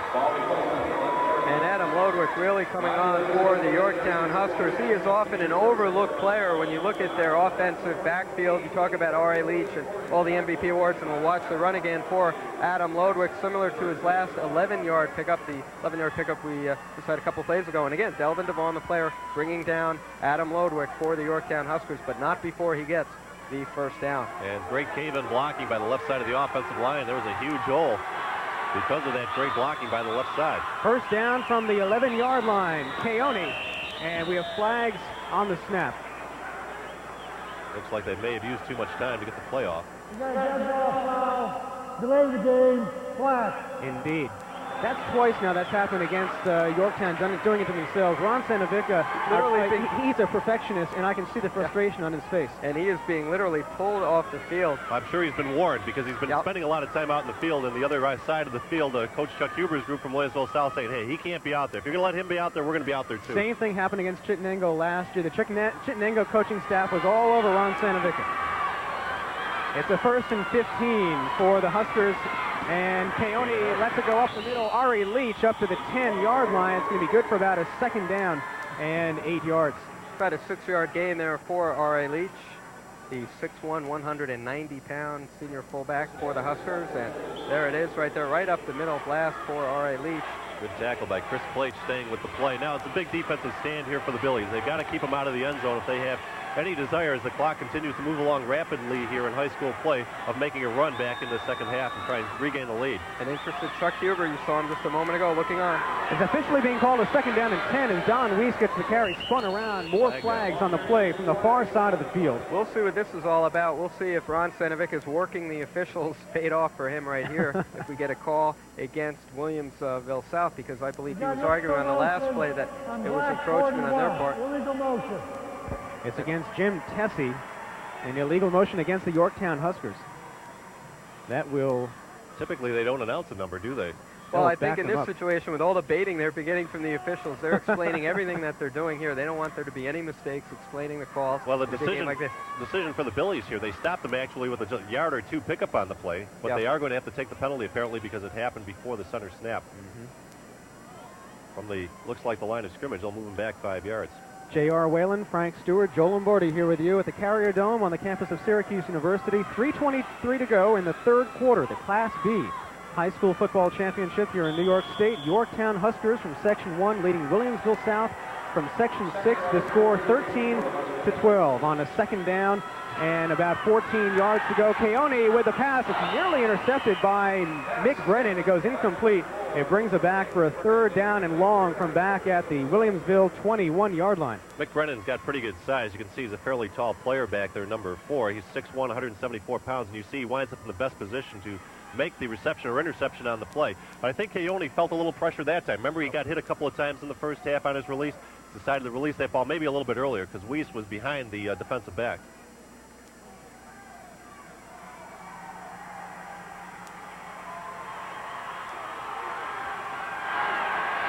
On the third down and 14, Don Weiss gets the carry straight through. Touchdown, Yorktown. And we talked about the under screen being the big play for Yorktown in big situations. I don't know if Williamsville South picked it up on tape, but in big games this year, Yorktown has run this play. It is an under screen play, and it is a relatively safe pass, not a high likelihood of an interception. That is why Yorktown likes to run it. And the Billies thinking aggressive, looking for his sack that time. Overplayed it, obviously. Nobody stayed home with Don Weiss to make sure that he was covered on the play. And Don Weiss, no time to celebrate. He's going to hold for Tim Corba. He'll try the point after attempt. Very, very big extra point right here. And that touchdown capping a 14-play, 63-yard drive. Here's the kick by Corba. It is up, and the kick is no good. And so it's a tight game still. Yorktown 19, Williamsville South 12. This game has moved along, so the opponent is always clear in sight. The Billies, if they look for anything that's favorable out of that, is that they did come up with some defensive plays. Yorktown continued to pound the ball, used up about 6 minutes or more of that second or third quarter clock, but they're still within a touchdown of retaking the lead or getting the lead for the first time in this game. Look at the first touchdown, or the touchdown here. And this was the under screen to Don Weiss, and it's a jailhouse break right there. They call it the Yorktown Huskers. Great job by the offensive line, protecting Keone just long enough for him to unleash this one. And Don Weiss catching it, taking it in. But big, big extra point miss. We'll watch it again. And he gets just a clear route. You couldn't have a better job done by the Yorktown defense. And Sean Breves, number 22, with a good block away from the ball. And Don Weiss going in for yet another touchdown for the Huskers. He had their first on the 88-yard kickoff return, but the failed extra point so big because in all likelihood Williamsville South would be going for the two-point conversion anyway, and instead of tying the game, they could take the lead now with a touchdown and two-point conversion. Josh Wolfson with a kick for the Huskers. It's a bobble by Verdi back at the 10-yard line, looking for some room up around the 15, and he's down at the 20-yard line. I tell you, he did well to get to the 20-yard line after all the problems initially. Seemed to have trouble getting the ball in the lights there a little bit. Flew over his shoulder, and he tried to make an over-the-shoulder catch. The little guy, 5'5", plays real tough, though. And he's, Scott Verdi, I believe, is just a sophomore he is, so he's going to be seeing a lot of varsity time in his future. 142 pounds to go along with that 5'5" frame for Scott Verdi. Well, the Billies' best success in surprising the defense was with a pass. They weren't effective in that last drive to open up the third quarter. They need to get something going here, obviously, and put the defense back on their heels. First down for the Billies with about 2.5 minutes to go, third quarter from the 20-yard line. And the handoff is to Kelly. around the outside, just above the 20-yard line. It'll be a 2nd down and 8. 2nd down and 7 from the 17. Typical play for the Billies again with John Melanson, who typically be back there as the starting tailback. That deep handoff gives him a lot of sight line. He's able to pick his hole, and his very, very quick feet allows him to take the ball upfield. Kelly, maybe not with that quick first step. The defense is very quick for Yorktown. They're right on top of the play. From the 23-yard line, I beg your pardon, just about coming down to 2 minutes to go here in the 3rd quarter. 2nd and 7 for the Billies. Geckel in motion. And Lester will go to the air. Long pass downfield, complete to Brennan down the 45-yard line. 1st down, Williamsville South. And a very big 1st down, and Lester did a good job with the fake handoff and lobbing the ball there. Really eked out the Yorktown secondary there. 22-yard reception, and Lester had the choice of Geckel going deep or Brennan, and he looked at Geckel first, thought he was too well covered, and found Brennan in the seam there between the deep safety and the up linebacker on the play. Brennan lines up as a tight end, and you've got to have some speed to stay with him. And Don Weiss making the tackle on the play for the Huskers. From the 45. Mike Lester at the controls for the Billies, and he bobbles it, gets it back to himself, and then is pummeled down. He'll pay for that with a yard loss for 2nd down and 11. Lester's a tough customer, but he can't afford to take too many hits like that. He's their best passer on the team, and if he gets out for any reason, the Billies would be turning out the lights here. And he did well after the ball was fumbled, not to get any designs of trying to pick it up and run with it, and right there, able to just hold on to the ball, and we're getting another look at that hit there. And watch the helmet in between the shoulder blades right there. Boom. Wow. Jeff Lynch for the Huskers, a transfer from New Hampshire, and joining the Yorktown program before last season. He has done a fine job. He's been a big pickup for them, taking over for John Bernardi at that linebacker position. 2nd down and 10, and Lester wants to talk about this one. Maybe he's still recovering from that hit last time around. You never know. Well, they would have had a delay of game had he not taken the timeout right there, and they're going to talk things over right now.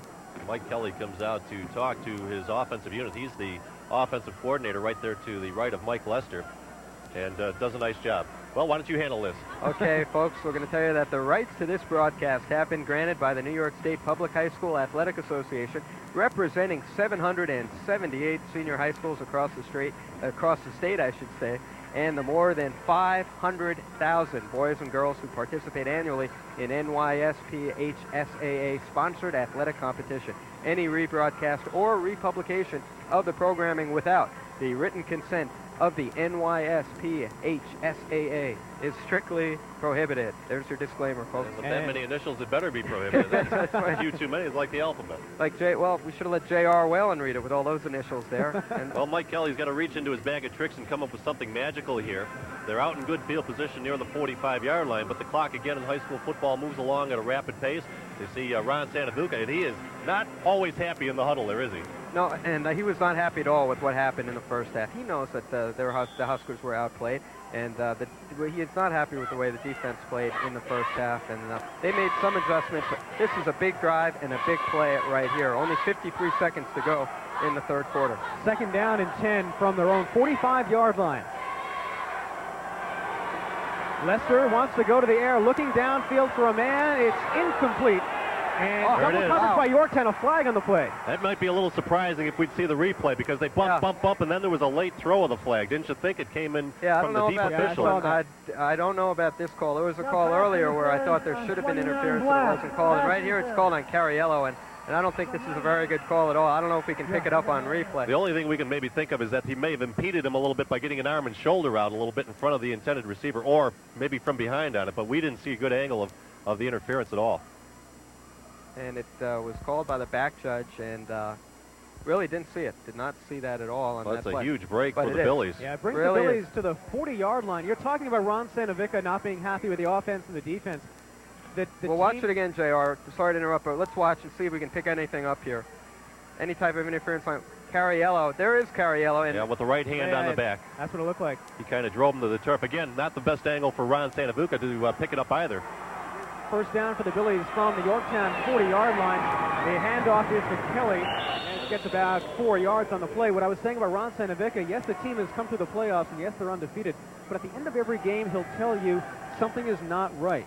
And being a perfectionist, he'll find little things that are not right. You say he looks serious and unhappy in the huddle. That's his game face. He doesn't get very excitable during a game. If we ever get a shot of this guy from the sideline, but we'll get a look at the replay first. Maybe we'll see it from this side if he gets pushed to the turf in the slow-mo. There's Cariello on him, and again, Tough unless to see it from our happened angle. before there, yeah, Maybe. very tough, and the flag flying out. Tough Really, call right there. the official who was right there had the best viewpoint. On the second down play, Lester looking long. Trouble. And it's broken up by a duo of Yorktown Huskers, incomplete. And good coverage by Evan Page, number 4, and of course Don Weiss, number 13, to break this one up. Delvin Devon, the intended receiver. Another high arcing pass unleashed by Mike Lester. And Mike Lester threw this one away, I think. I don't mean throw it away. He threw it into a bad spot. He had 2 receivers in the same general area. Look at the 3 black shirts running right along. Double and Delvin coverage. Devon's not going to get that ball with 2 defenders on him. Billy's in 2-down territory here, though, with 5 seconds remaining in the third quarter. Brings them back to a third down. A 3rd and 7 from the Yorktown 37-yard line. Just about 5 seconds to go. In motion there is Geckel. And Lester, with the keeper, breaks through the 35-yard line. That's going to end the third quarter. Did not get the first down. At the end of the third quarter, the score, Yorktown 19. Williamsville South 12.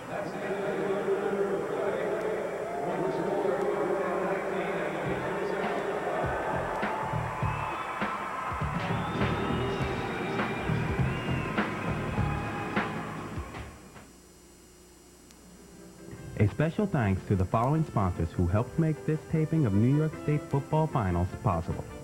Yorktown Pizza Pasta, we deliver. Congratulations, Cornhuskers. Yorktown Auto Body Works, serving the community since 1953. State Farm agent Bill Van Buren and staff at 1877 Commerce Street. From Jesse and Dina at Jesse's Delicatessen, congratulations, Stardust Limo with 24-hour service. Taste of Italy, serving our customers for 2 decades. Congratulations, Cornhuskers, from the Marini family. Congratulations, Huskers, from Yorktown alumni Peggy and Henry at Commerce Crossroads. Circle Cars and Things. Congratulations, Cornhuskers. Way to go, Cornhuskers, from Mitchell's Hardware. Allegro Cleaners, the only dry cleaners in Yorktown with on-site shoe repair.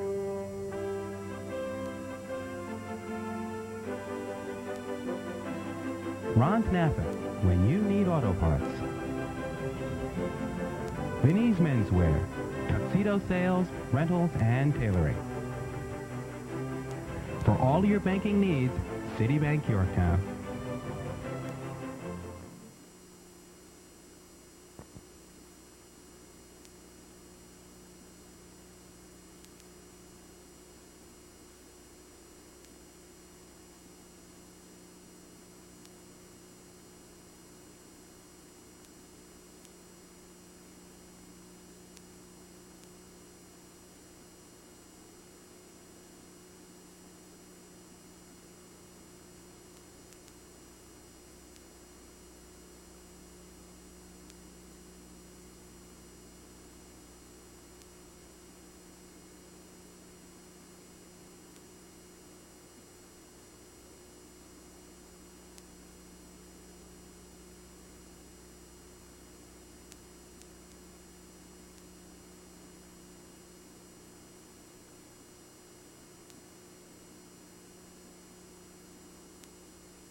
4th down, 4th and 4 from the Yorktown 34-yard line.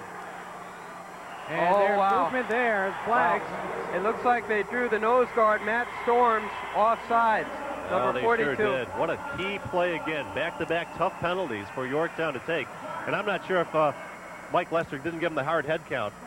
A little bit of a bob maybe on the hard count, and the nose guard right on top of the center, maybe anticipating the snap, jumped ahead. That's a tough break because obviously in a 4th and 4 situation as it was. Watch the quarterback's head. You see him turn just to the left, and that did it. In that type of situation, the first thing you're going to try and do is draw that penalty, and they did. And they were able to get it on the first play of the 4th quarter. 4th down, first play of the 4th quarter. I got to say this as we start the 4th quarter. All season long, we've been surprised at how well the Billies have played and how they've dominated some of their opposition. They seem to be a team of destiny. But this is one of the very, very toughest teams they're ever going to run across. We thought Corcoran was tough last week. These guys are equally as good. From the 28-yard line, Lester pushed all the way back to the 40. That's going to be a loss of 11 yards. And I tell you what, R.A. Leach was in hot pursuit of Mike Lester, but Lester just lost his footing for the sack right there, and he was really tagged by R.A. Leach. If he had been able to keep his footing, he would have been able to at least throw the football away. We'll see it again here. There you see well, it's not even a tackle. It's just kind of a fall down. But I got to tell you, Chris Daly, number 50 out there, typically gets out and screens that play off. You got great speed from R.A. Leach, who's taking him to the outside and not allowing Lester to get to the outside to throw that option pass. An 11-yard loss, a huge play for the Yorktown defense right there, coming through with the sack. Now we're into 3 passing downs ahead of us here for Williamsville South, most likely. 2nd and 21 from the 40-yard line. Yorktown adjusting its defense accordingly right now. And Kelly's in motion. More flags. That should be motion on the offense. Play the game, white. And delay a game. And the Yorktown fans starting to get into it right now. Sounds to me like when these teams have each met their match as they have today, all of a sudden you find quirky little things getting in the way, and you can see we saw Ron Sanovica riling up the Yorktown crowd on the Billies sideline. They're taking things calmly. And we see the Yorktown fans getting into it right now. The players pumping their arms in the air trying to get this type of response, and they have. It is crunch time. The fans know it. The players know it. From the 45-yard line, it's a 2nd down and 26. And the handoff is to Kelly. Nothing doing in the backfield. It's going to be 3rd in a lifetime for the Billies. And the fans really applauding the play of the Yorktown defense. And right there, number 34, Adam Lodwick coming through. One big play after another for this Yorktown defense. And look at the yard markers now.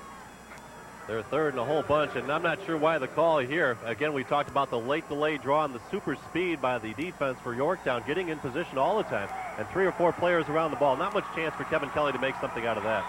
Let's total this one up. It's about 3rd and 30 here, it looks like. They're going to get down to the 19-yard line, so it's almost 30. Yeah. Officially called a 3rd and 27, and Lester will look to the air with flags flying. Looks long down the field. It looks to be complete. But we have a flag down. It should be a hold. Let's see what the flag is about. But what an incredible catch by Doug Geckel, number 3, in double coverage. Able to come away with that one. There's a flag way back at the 50-yard line in the holding area. And this would kill the Billies because Doug Geckel just made the play of his career. He really going up did. and taking the ball away from 2 defenders. It comes at 10:17 to go in the game. And the Billies are down by 7. All the way down to the 7-yard line. What's the call going to be critical right here? They wave off the flag at the first down. Oh, what a break. Oh, my. 3rd and 27 down to the 7-yard line. Unheard of. How do you throw a flag in that situation? Call it errant. Just watch Doug Geckel. We talked about him having the ability to go up and get the ball. A classic receiver-defender confrontation. Takes the ball away from 2 guys.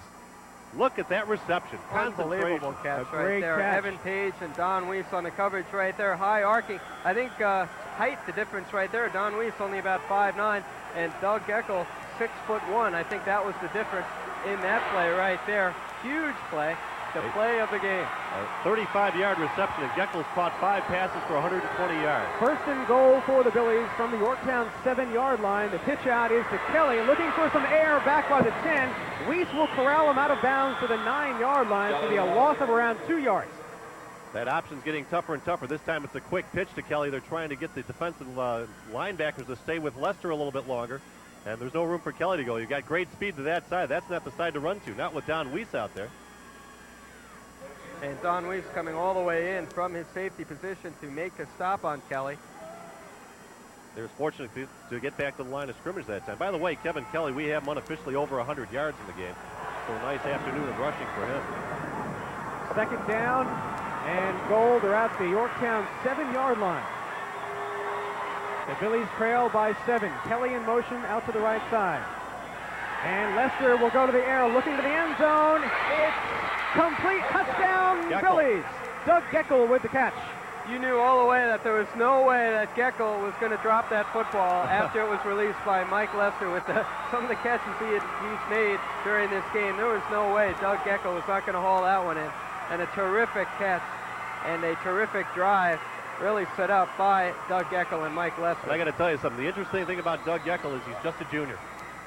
He's played tremendous football last year. He's played even better football this year. What does this guy have on his horizon? And right there he caps the 80-yard, 12-play drive, the big play, the 3rd and 27. You got to throw the ball from here. You cannot run against this defense from 3 yards out. The Billies play of the game. They trail it by 1 before this 2-point conversion attempt. They trail it 19-18. And Lester will look to throw it. Got to get rid of it. Got some Huskers in his face. It's tipped. It's incomplete. And the score remains Yorktown 19, Williamsville South 18. 9:48 to go in the game. Gentlemen, it is I tell you what, even after that ball was tipped, it looked like Williamsville South still might be able to come away with the reception, but no, it went out of bounds. And here it is again, heavy pressure on Lester by Leach. And now here's the difference right here. Coming in is Giulianti, number 64, Trocha, number 64, and he had to rush the pass, and it was batted away. You didn't see it on that replay, but the pass was batted away. And as they have done on their previous 2 touchdown point after tries, another 2-point conversion attempt. This is their 3rd, all unsuccessful. And here's the touchdown pass to Geckel. Geckel has great concentration. Again, not a lot of room, but he's able to keep his eye on the ball, know where he is, has that football presence of mind to pick up where he is and get those at least 1 foot down in the end zone. We'll watch nice it again. Touch pass, though. Either it's going to be a touchdown or incomplete. Very safe pass right there for Williamsville South. And a great presence of mind, being very close to the edge of the box in the end zone. Well, what's the difference in this game? An extra point. It really is. The loss of John Nellinson. We mentioned that in the pregame show. Don Weiss for the Huskers at the 30-yard line. And just makes it up to the 34. That's where the Huskers will take it over. 9:42 to go in the game. They lead it by 1. We should point out, too, though, Frank, Tim Corbus missed 2 extra points, too, in this game. He's normally reliable for Yorktown. He's missed 2 out of 3. So that's been big, too, for the Yorktown Huskers. Well, as we said before, we saw the Billies line up for a possible extra point try, and their center snap wasn't good at all. And Gonzalez couldn't get into the end zone for the 2-point conversion as he tried to make something out of nothing. That was a critical part. They could have gone for a tie there. 9:35. 9:35 to go in the game. First down for the Huskers. They're at their own 34-yard line. Keone to Lodwick. And he'll get a loss of a yard. Going to be a second down and maybe 11. Delvin Devon and Doug Geckel on the defensive side of the ball now. The Billies play in motion. They play inspired football from time to time. They need a defensive stand. You see the first play work successfully on the defensive side. And there we see Doug Geckel, number 3. He's got to be a little bit winded. He's been all over the place on offense and defense. I'll tell you what, I haven't seen a catch like that in a long time where he tapped the ball up in the air and tapped it down to himself, literally, as he's falling to the turf down to the 7-yard line prior to the touchdown. That's a Jerry Rice-style catch. Second down, Keone looks to go to the air. It's complete to Don Weiss. Weiss at the 40, at the 45, along the sideline to the 50. He's out of bounds at the Billies' 44-yard line. Same play, the under screen right there with Don Weiss, and Williamsville South has to know that in that situation, if Yorktown's going to pass, they're going to try a safe pass, one where there isn't much of a likelihood of an interception. And right there, Don Weiss wide open in the slot, comes away with it, eludes several tacklers, running along the sideline. Look at him straddling the sideline right there. And Simondera showed some good hustle in trying to just reach out and grab the jersey because Weiss would have been to the end zone. Big play, big break for the Yorktown Huskers to come away with the first down there on the under screen.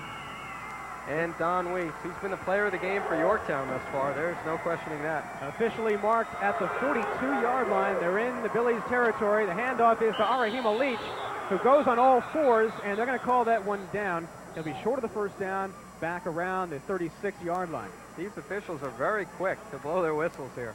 Very quick. And we'll see the play again. Well, I think his knee is down. You see there, and the Okay, ball right kind of pops out. Okay. So it was a pretty good call, and he gets good positive yardage. I'll tell you, the tackler really didn't do much. He just kind of knocked him off his stride. And again, you see that great balance crawling along and getting additional yard or two. Good effort. Play set up by the fake handoff to Don Weiss, and you know the Billies are wary of Don Weiss at this point. 2nd and 5 from the 37. Rahim Leach once again. Nothing doing there. It's going to come back to about a 3rd and 5. Boy, he was stuck inside by Joe Marvin, number 78, and Chris Daly, number 50, in on the stop. They, again, good tackling, good schooled teams here. They're very, very good with the fundamentals. You see them when they hit you, you know you've been hit, and they hit with the shoulder or the head helmet between the shoulder pads or between your legs. You're not going anywhere when you get hit like that. And now sort of a tweener situation if you're a team that likes to run as much as Yorktown does. And this is a 3rd and a long 4, we'll call it. An official timeout. You see the player leaving the field at the top of the screen there, Chris Daly, with some helmet and equipment problems, so the officials are going to allow him to be straightened out.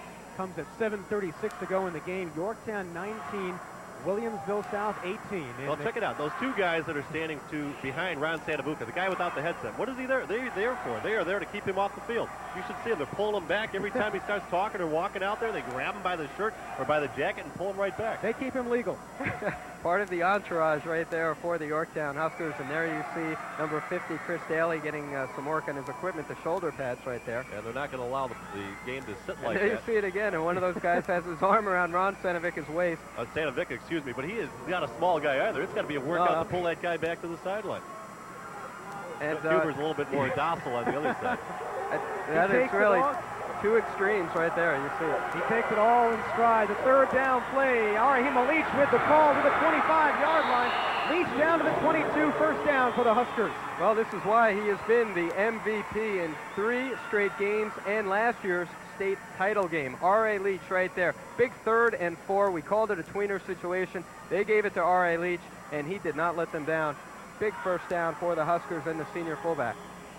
And a timeout is taken on the field by the officials. Right through the middle. That's what R.A. Leach is, a straight-ahead runner. The fullback, of course, is the focal point of any wing T offense.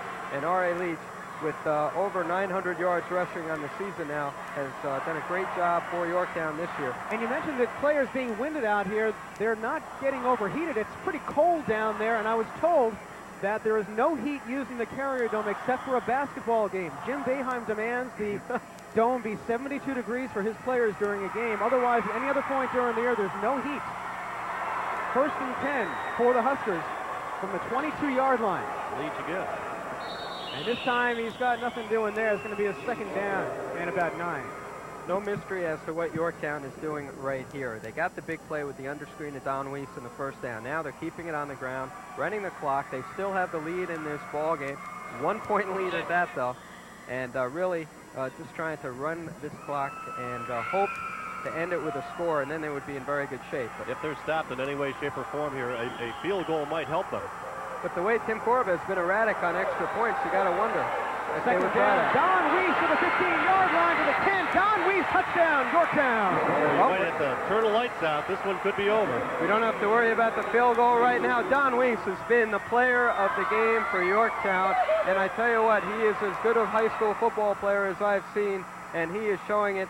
And a battle between him and Doug Geckel this evening, and he has not let Yorktown or the Yorktown fans down. The senior Don Weiss, number 13 right there, they do a great job of moving him back and forth between halfback and split end, and there he ends the 66-yard, 6-play drive with the touchdown.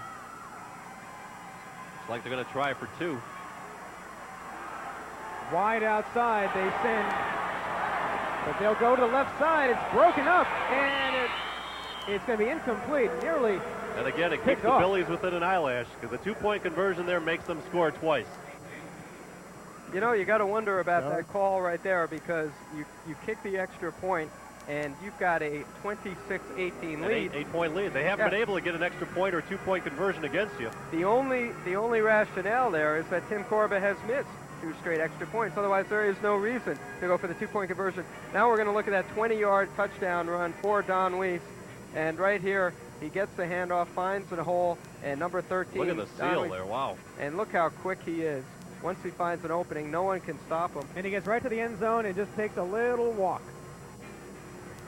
No Far cry celebration. from Adam Lodwick, number 34 of Yorktown, with that home run swing. Well, look at the He's seal doing it that they further. get to that side. And you see number 63, he has nobody to block. He wants to, but there's nobody there. That's the third touchdown for this young man.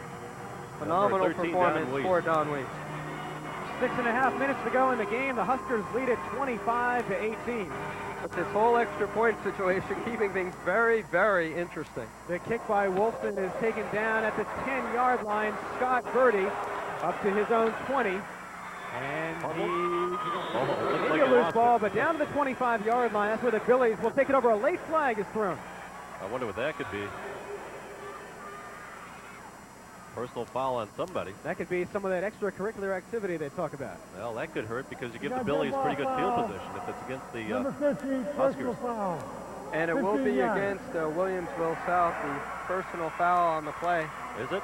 Oh, check that. Looks to be against Yorktown. Yep, personal foul on the Yorktown Huskers.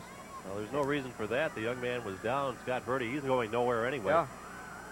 No indication as to who the player was, but obviously a late hit on the play. And Yorktown has done a good job throughout the course of the game of preventing long kick or punt returns. And right there, you know, with a 7-point lead, that is the last thing you want to do. And is as to you take can a 15-yard personal foul penalty, and Yorktown does. As you can see, the Billies cash in on that 15-yard penalty up to the 40-yard line. First and 10. And the handoff this time is to Kelly. Breaks through to the 49-yard line into Yorktown territory. That's going to be very close to a first down. Unofficially, Kevin Kelly, 21 carries and 117 yards. He's had to do the bulk of the work. He gets a reasonable block out in front of him, but I like the balance that he shows right there and using his leg strength to get away from the first tackler. Weiss can't bring him down, and he bounces forward for a couple more yards. Nice effort. And important for the Billies, too, to reestablish Kevin Kelly in this game, get him going. Going to make things a lot more difficult for the Yorktown defense. Coach Huber changing up the backfield on the Huskers. The handoff is to Kelly. Nothing doing there. He's going to be just about to the line of scrimmage. A second down and 10. Clock continues to wind down. 5.5 minutes to go in the game. And that deep handoff again in the backfield has not fooled or not been effective against the Yorktown Husker defense. They're going to throw that play right out of the playbook. And now I think they got to come in with the pass play. That is their strength. That is the focal point of the offense. Without John Melanson, at least. Kelly doing a great job this evening, but I think in order for them to score, they're going to have some big pass connections, and now's as good a time as any. Second and 10 to the 48. Here's Kelly up to the 45 to the 44-yard line. It's going to be about a 3rd and 4 for the Billies. Well, again, 2-down territory for the Billies, so they're going to try the running play, hope to draw, Yorktown, catch them trying to key on the pass right there. And Kelly with a gain of about 5 yards on the play as Chuck Huber looks on. And Chuck Huber, 20 years as coach at Williamsville South. And you look at his lifetime record and the mythical state championship that they got in 1983, 112, 64, and 1. He had a 25-game winning streak during the early 80s when he got that mythical state title in 1983. Yorktown, of course, with a 20-game winning streak right now. He looks very much like Gene Stallings on the sideline. Not a lot phases him, even though it's been a tight game altogether. Well, he has, just like Ron Santavica does, he has a great assistant coaching staff, and he allows them to run with the team. You see the time, about 4 minutes to go in the game. It's an option pass. And trying to get the pass off is Brennan, and it's thwarted in the backfield. It's going to go out of bounds.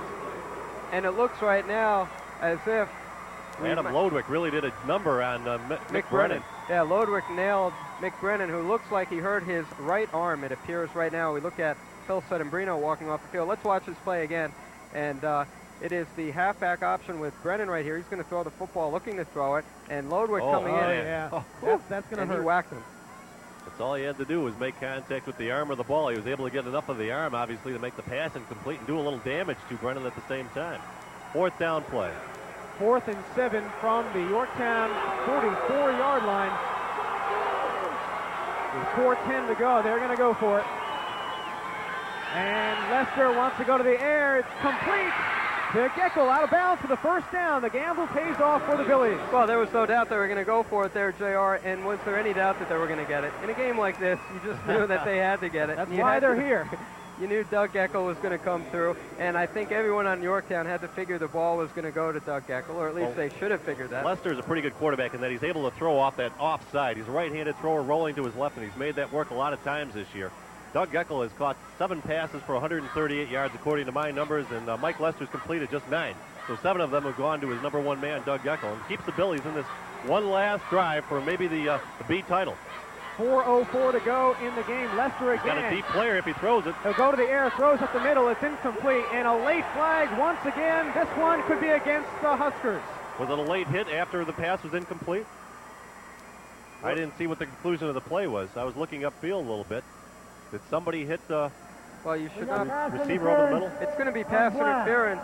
Automatic first down. Wow. Wow. That's going to be a costly penalty. I tell you what, in a state title game, you shouldn't have penalties where you're sitting around wondering what the heck the call is. I Well, mean, watch it should be- Eckel. He's going to come from the right side and come over the middle of the field, and the ball is not catchable, I don't think. Oh, there you see the contact. All right. There was contact as the ball was being delivered. So down to the 18-yard line. What a run to the finish, huh? Penalties really hurting the Yorktown Huskers. And it brings them all the way up. Drive. They're up to the 18-yard line just like that. Under 4 minutes to go. And the first down off the penalties for the Billies. Lester again with the fake. Wants to throw it. Now he'll run it up the middle and is taken down with a vengeance by Tim Corba. And Sean Breves in there for the Yorktown Huskers. Tim Corba with a big hit for Yorktown. And he stopped Lester right there as Lester looked to throw the football on the rollout. Well, I don't even know if that's that. It might be the quarterback option down the line, but there's so many black defenders there with him. He has no choice but to maybe try and get something out of it himself. I think he gets a yard out of it, and that's fortunate. He took a pretty good hit at the end of it. They're going to give him 2 yards, actually. It's going to be about a second down. They're going to call it second down and 8. He's up to the 17-yard line. And again, Lester looking for some room to throw in the backfield. Gets up to the 20-yard line, and it's going to be a loss of close to 4 yards. And look at the fierceness and determination on the face of Adam Lodrick right there, number 34, the senior defensive end. And the Yorktown defense knows right now the game is in their hands. And he is firing up his teammates. He is fired up. He's got a little blood on that right elbow. A little bit of grit in that young man. I'll tell you what, if Mike Lester's maybe a pocket passer, now's the time to stay home in that pocket. They'll roll out to the left and to the right. They haven't been that effective for him. Ron Senovica being restrained once again. As you can see, 2:41 to go in the game. Roll out again. Lester again. The pitch out is to Kelly. Nice catch. Oh, boy. Breaks to the 10, out to the 7-yard line. It depends on the official spot here. How generous are they going to be? They have the first down marker at the 9. It all depends on where he went out of bounds. Where do they mark the ball? Is it at the 8? It could be a first down on the carry. They're going to mark this one. I can see it about the 8. Here's the delayed pitch to Kevin Kelly, number 2. What a grab that was with his right arm. He almost ran ahead of it. He really did, and was able to make a miraculous catch and hold on to the football. It's close enough to measure it, and I believe he's got it. The ball is touching the 8-yard line. Look at that catch. Oh, Kevin Kelly with a nice effort there. 12 yards we're going to give him on the carry. He's up to 139 yards unofficially is what I have. Incredible performance without Melanson for Kevin Kelly. I think he's going to have it, Bring out the chains. He just got it by a nose of the football. Well, here's the game. You're down to 2:31. 3 timeouts for Yorktown, 2 timeouts for Williamsville South. Chuck Huber, they've been a team of destiny all season long. They need a touchdown, and they need an extra point to tie, 2-point conversion to win. This is it. Can you have any more dramatic back-to-back games than they have had? I mean, you talk about the Corcoran game and now this. First and goal from the 8-yard line. This is the most important play of the game for the Billies. Lester with a handoff to Kelly, who gets stacked up before he can get anywhere. It's going to come back to a second down. 2:24 and counting to go in the game. The Billies trail by 7. Looks like they're going to give him maybe a yard down to the 7-yard line. Not much more than that. And I tell you what, the Yorktown defense visibly tired. We said it earlier, and I think it is really the case right now. They haven't been on the field this long in a game in a long time. Now, this is a nail-biter. This is what you pay your money for. This is what these players start practice in August for. An opportunity for the title. The clock runs under 2 minutes to go. Lester rolling way back in the backfield. He can run it. Pumps it once, and then he's pummeled out of bounds. They're going to mark he went out of bounds at around the 8-yard line. a loss of a yard for Mike Lester. What do they say about those rides? If you got heart problems, don't get on this ride. My goodness, the viewers out there, reset your pacemakers. And look at this, how Lester was able to elude the on-rushing Adam Lodway right there. That would have been a huge play. It would have been a sack of about 10 yards, and he did well just to hold on to the football right there. He got out of bounds earlier, and they're going to mark the ball off at about the 8-9 yard line right now. Do they want a timeout? They'll need one, I think. Got to have the right call here, 3rd and goal. 3rd down and goal from the 8. You're exactly right, Frank. They take a timeout, and the Billies will talk about it. With 1:48 to go in the game, Yorktown 25, Williamsville South 18. And right now, both coaches meeting with their teams, getting some refreshments, getting some water, are the players, and it comes down to this, JR, 1:48 to go in the season, barring an overtime situation. Even though Williamsville South has not attempted an extra point in this game. In order for there to be a tie, they'd have to get a touchdown and an extra point. Well, their starting place kicker, of course, as we've established, John Melanson, out of the game, so they have not attempted a point after kick. But still, nevertheless, still a possibility that they could try that with Gonzalez and attempt the extra point. So we don't want to say 1:48 to go in the season quite yet. But right. You have two coaches who took very dissimilar paths to get to the same point. Chuck Huber has been with this club for a long, long time, has had great success in the 80s. Ron Santavica took over a Yorktown football team from near extinction. They weren't sure if the program was going to go on. He took it under his helm and is very, very close to a 2nd consecutive state title. And here they are. That's the head coach out there on the field. And he's walking off after meeting with his team, trying to fire up the crowd right now. 3rd down and goal from the 8-yard line. Lester. He's got room to run. Looking for a man in the end zone. He's got a double coverage. He's down, back deep for a 4th down. Big loss. And I'm surprised there was no one open. He had so much time to throw the football. I don't know what he was waiting for. You would have been better just to throw the ball away in that situation. Or run. Yep, or run with the football. Not a good decision that time by Lester, who has done a great job during the game. But in that situation right there, that's the last thing you want to have happen. So now, as a result, it comes down to this for the Billies. He had a lane there prior to that sequence that we're picking up, and you see the defense right in pursuit of him all the way. There's a flag on the play for some reason. Well, I thought a flag might have come after the takedown by Leach as he was taunting Lester. It's got to be an inadvertent. I don't know what this flag is. This one came as both teams were in the huddle. Could it be against the Yorktown bench? That's the only thing I can think. Oh, no. Could it be? Oh, no. It looks We got sideline interference on the call. 5-yard penalty. Against, it's got to be against Ron Santavica. This way. 5 yards. The official had heard enough, apparently. That's a tough call to make.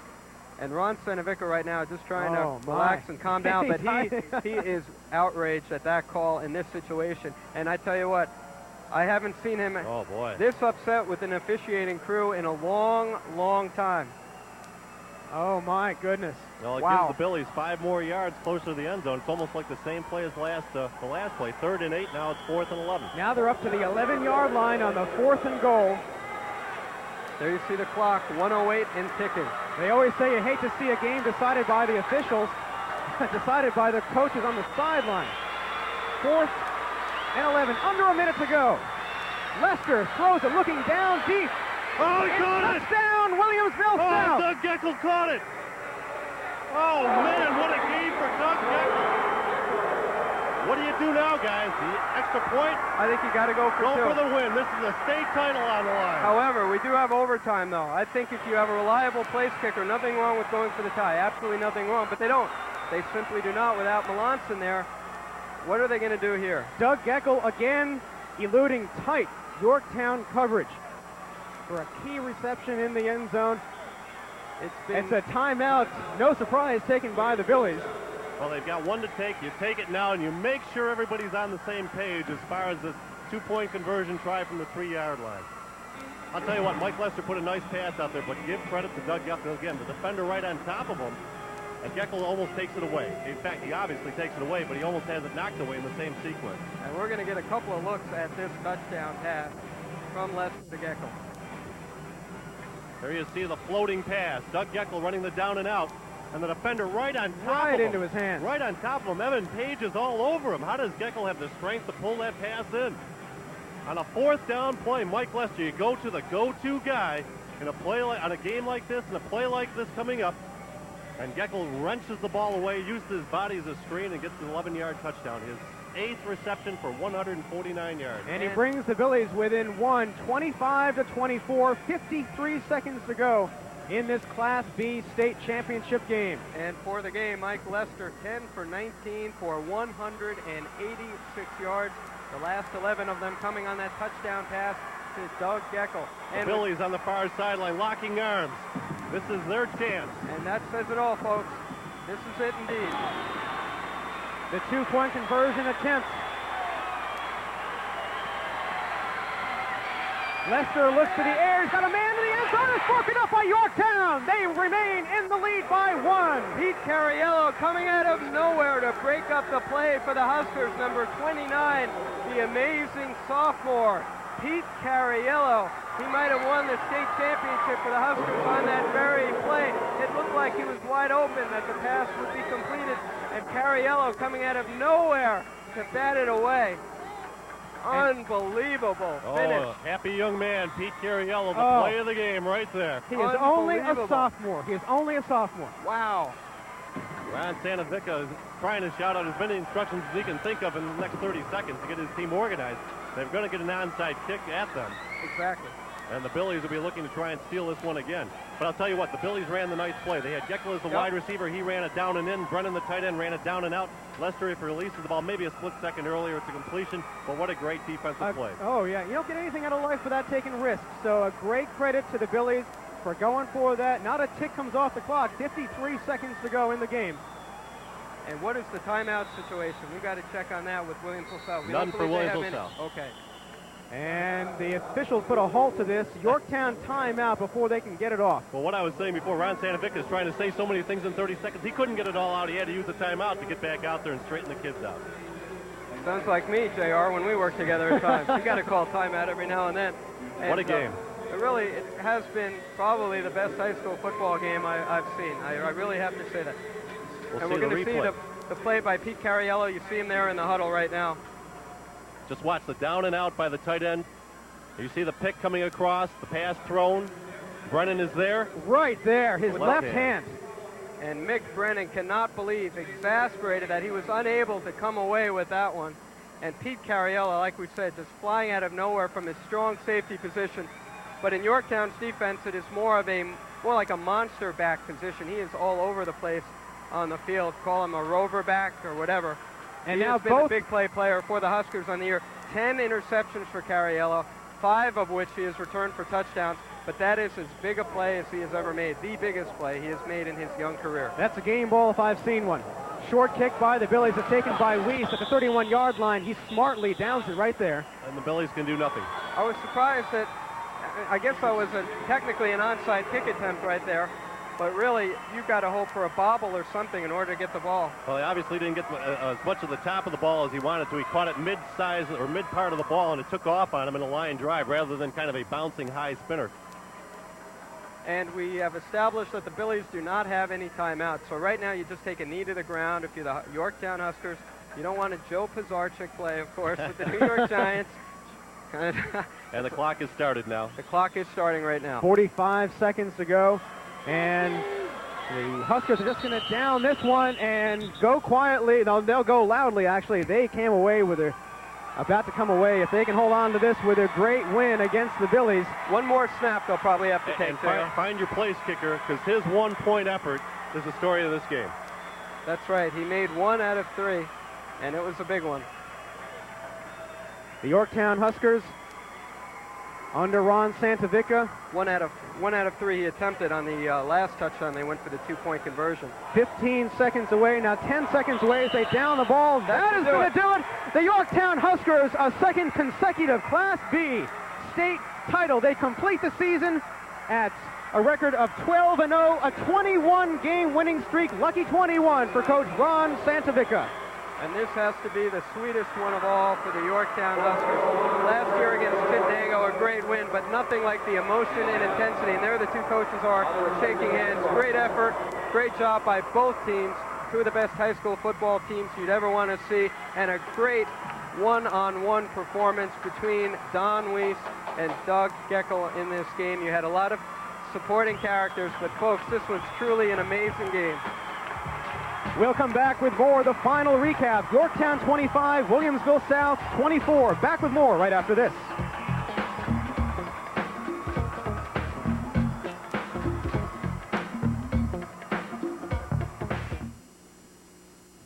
Hi, this is Joe Lombardi, inviting you to join me every Thursday night at 7 o'clock here on Channel 34 for Sports Central.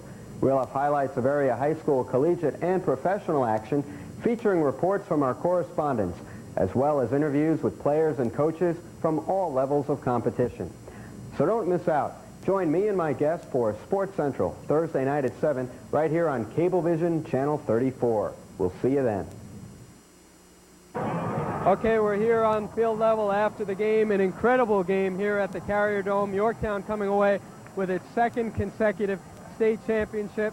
This is Joe Lombardi, and it's been a pleasure, folks, joining you here for this one. 25-24, the final score. Yorktown preserving the victory when strong safety Pete Cariello batted away the two-point conversion pass with time winding down in the game. A dramatic game for the Yorktown Huskers, and joined by quarterback Matt Keone. Congratulations, Matt. What are your thoughts right now? You know, it's great to go back-to-back.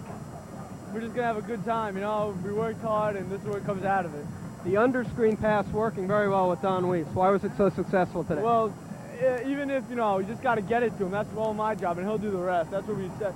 He just did a great job, and, you know, it's been great playing with him and all the other guys. You know, I'm just glad it ended like this. Has this been the most dramatic game you've ever been a part of at any level, you'd have to say? I think it was a pretty important game, you know. Got a little word, yeah. All the way, you know. You felt like it's so, you know, I'm so tired right now, not from just playing, but just from worrying about what was going on. But, you know, we came out on top, and like I said before, it's been great playing with these guys, and hopefully I'll be able to team up with them again. Best of luck. Thanks a lot, Matt Keone. Congratulations. And right now, Adam Lodwick joining us. Congratulations on the award, Adam. Great job today for all you guys. Tell us what was going through your head for that two-point conversion try. They line up. What were you guys looking for, and how were you able to prevent them from winning the ball game? Just heart. Rob Anderson gave us a speech yesterday after our last walkthrough. He said, you know, what's going to bring us through this game is our love and dedication for each other. Now, we pulled together in that last two-point conversion. We didn't have any letdowns. We were playing tough on all the two-point conversions all game. We just knew we had to play our game, and they weren't getting it. You've seen a receiver like number 3, Doug Geckel, in a long time. That kid came away with one big catch after another. Incredible. I don't know what kind of hands he had. He'd stick them on, I don't know, crazy glue, but he was great. He really was. And defensively, they gave you guys a lot of stuff to defend, and they're starting tailback out of the game, but then this kid Kelly coming in and doing a very good job. Were you kind of overwhelmed by them in the first quarter? I mean, they really came at you. In the locker room, Coach told us before the game that number 1 was hurt. You know, and I told the team, I said, listen, guys, number 1 wasn't the whole team. They didn't get here on his shoulders. They're a team just like us. They're going to come out fired up. This is their first time. They're going to be even more excited, and they're not going to let down for us. Adam, great job all year. Congratulations. Back-to-back state titles. We'll be talking to you, of course. And right now, Don Weiss here. Don Weiss, most valuable back. No questioning that. Great job today, Don Weiss. What's running through your mind right now? It's got to be the most exciting game you've ever been a part of. The Gordon game right up there, but this one for the state title. You really can't compare the two. I mean, I think they're the greatest 2 high school football games that were ever played, and we had a chance to take part in them. I feel privileged right now. Talk about, first of all, your kickoff return, about 88 yards, getting things going. Turned out to be a huge play, obviously, in the game, right from the very opening kickoff of the game. Tell us about it. Well, I had about 3 or 4 holes to pick from. I just picked one and I went, and that's all she wrote. I mean, I didn't really have to do anything except run. You and Matt Keone really had the screen pass working today for you. Describe why that was so effective today. Well, we knew they were getting a good rush upfield. We would have broke it the first time, except I stopped a step, and I didn't complete my route. Then, I mean, after that, we knew it would be open. We knew we'd come back to it.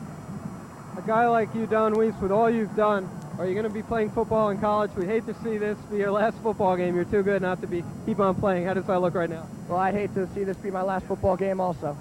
All right, good answer. We congratulate you, most valuable back, Don Weiss. And right now we're joined by R.A. Leach with us here from Yorktown. What's going through your mind right now, R.A.? 2 years in a row, state titles, but this one, in terms of intensity, not comparable to the win over Chittenango.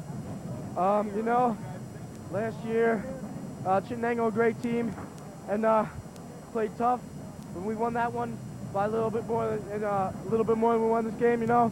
This year, you know, we knew they were a good team. We knew they were a good team, just like us. And we just had to play them a little tough. They started off slow in the first half. You know, they got more points than we thought they should get. We were a little bit nervous, but we thought we could. I always thought we could win the game. And then a great goal line stand. Pete Carriello came up big for us. You know, I'm so thankful to him. And to know that I'm going out a winner. I'll never play with Adam Ludwig or Don Weiss or any of these people again. And it's just the greatest feeling I can imagine. We congratulate you, R.A. Leach. Great career, great job. Thank you very much. And now Carriello, the amazing Pete Carriello, and he did not let us down. It all came down to that play. This is the difference, really, between Yorktown winning a state title and not winning it. Obviously, Don Weiss, the most valuable back in the game, but it came down to that situation. And Mick Brennan, looked like he was wide open in the corner of the end zone. You came flying out of nowhere, number 29. How did you read the play, and what did you do to prevent the two-point conversion, Pete? Well, it was man-to-man coverage, and they were in slot, so they had their split end coming. It looked like he tried to pick me. They knew we were man-to-man, so he tried to pick me. I just got around the pick. Quarterback never looked him off, so I just made the break on the ball and knocked it down. So you read the play well. What was the feeling? Would it go to Geckel or would it go to Brennan? What were you guys thinking right there? Number 3 had gotten every big catch in the game, it seemed like. We really didn't know who was going. We obviously knew it was going to one of the two, but you know, that's why we went to man, and we just played an excellent play in the defense. Coverage was excellent the whole game down inside the 10. Coverage was excellent, a lot of coverage sacks, and that was probably the biggest part of our whole game was inside the 10-yard line defensively. What were the emotions as soon as you made the play? You knew probably they didn't have any timeouts remaining. As you were pumping your arms in the air, what was going through your mind right at that moment? Looking up here, you are at the Carrier Dome.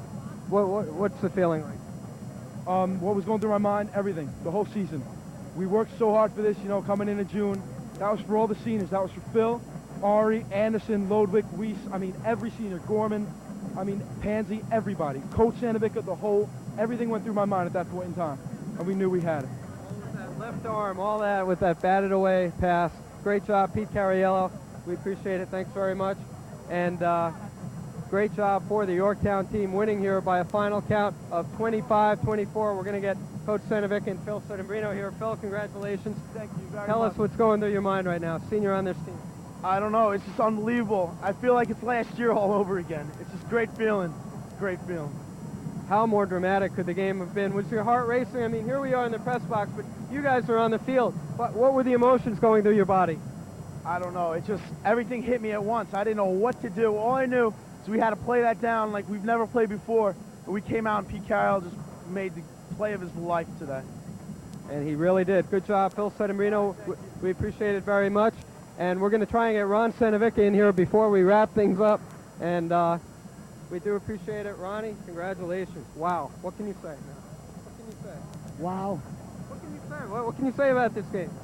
Wow. Come on. Wow. So I'm just numb. I'm numb. It has to be an incredible. I mean, last year, I didn't think we could top it. This year, we topped it. The play by Carriello, a sophomore, coming in and making a play like that, a heady play in a situation where everything is on the line. Well, I mean, how impressed are you with Pete Carriello coming through for you there? Well, I didn't see the play, so I don't care. All I know is that it stopped them from winning, and I'm a happy camper. Now, there had been a flag, that was against the Yorktown bench right before that. Turned out to be a big call setting up the touchdown. What happened there? What did the officials tell you? He flagged me for being overzealous on the sideline. I guess 1 foot was too much. I mean, I think that was a bad call at that point in time. But what are you going to do? Now, you had to be physically restrained a couple of times by the guys on the sideline there. Were you not happy with the officiating? I mean, I didn't see them get any penalties today. We got every penalty, on the pass interference, all that stuff. I mean, if you're going to call the game, call it both ways and let the kids play.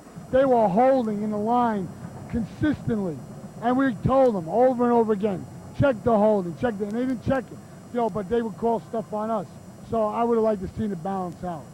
Well, it's tough right now to look back at the whole year and everything, what you've done at Yorktown, but you have to be very pleased. And is this going to be it, or is this the way you're going to go out? No comment. Okay, we'll leave it at that right now. But Ron, congratulations. Couldn't have been more dramatic. We congratulate you. I want to We thoroughly enjoyed announcing this game. It was a classic. I want to thank the players. Thanks for taking me along for the ride. I love you. What a ride it was, too, Ron. An incredible ride. Incredible what this team has done the last 2 years. And Anthony Sanovic, of course, all a part of it as well. And Paulie Sanovica coming by. And Paulie's crying right now. Paulie, what do you have to say about another state title, kid? Well, I love it, and we did it again. Uh-huh. And just want to say, you guys are the greatest. All right, very good. J.R. Whalen couldn't have said it any better. Thanks a lot, guys. And J.R. is with us right now. And J.R. Ron Sanovica will not publicly say that this is it as far as Yorktown coach is concerned. But, folks, I think this is his last game at Yorktown, and what a way to go out. Well, the next step for him is county executive. I mean, the man can run for elected office. Go for it, Ron. Well, not in Buffalo or not in Syracuse. They're not very happy with the sideline antics of Ron Sanovica, but what a game and what a season for Yorktown. It was a great demonstration of adjusting to a tough team at halftime. We saw Yorktown not being able to get all the things they're known for off, but they went back to their basics, as we told you at halftime. The handoff to Don Weiss out the middle, the passes to Don Weiss. It's worked throughout the season, and it worked here when it counted. And we said it was a game of inches, a game that could come down to the final points. Yorktown hasn't been in a situation like that since the Gorton game of last year. The experience paid off, and they played a team that has been in the situation as well. Mind you, they got to this game by beating Corcoran by a point. Yeah, they did, and another heartbreak, this time on the losing side, and another close game, I should say, this time on the losing side for Williamsville South. They wrap up the year with a final record of 12-1. Yorktown at 12-0 with a 21-game winning streak and another state championship. We want to thank everybody that has been a part of our coverage all year long. Of course, Kenny Wilcox, who is standing right here on the sideline with his report and an ailing throat. He could not make his presence known on this broadcast, but I'm sure he will be back very shortly. And it's always a pleasure working with you. We do our prep time, Joe, going back to June and July for the whole season.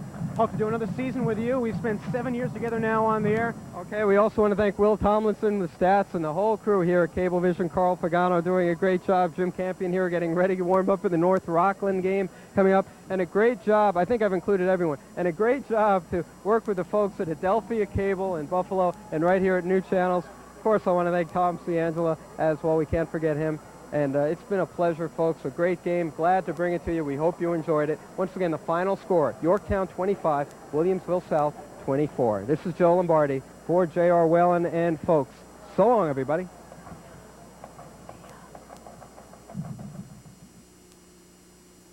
A special thanks to the following sponsors who helped make this taping of New York State football finals possible.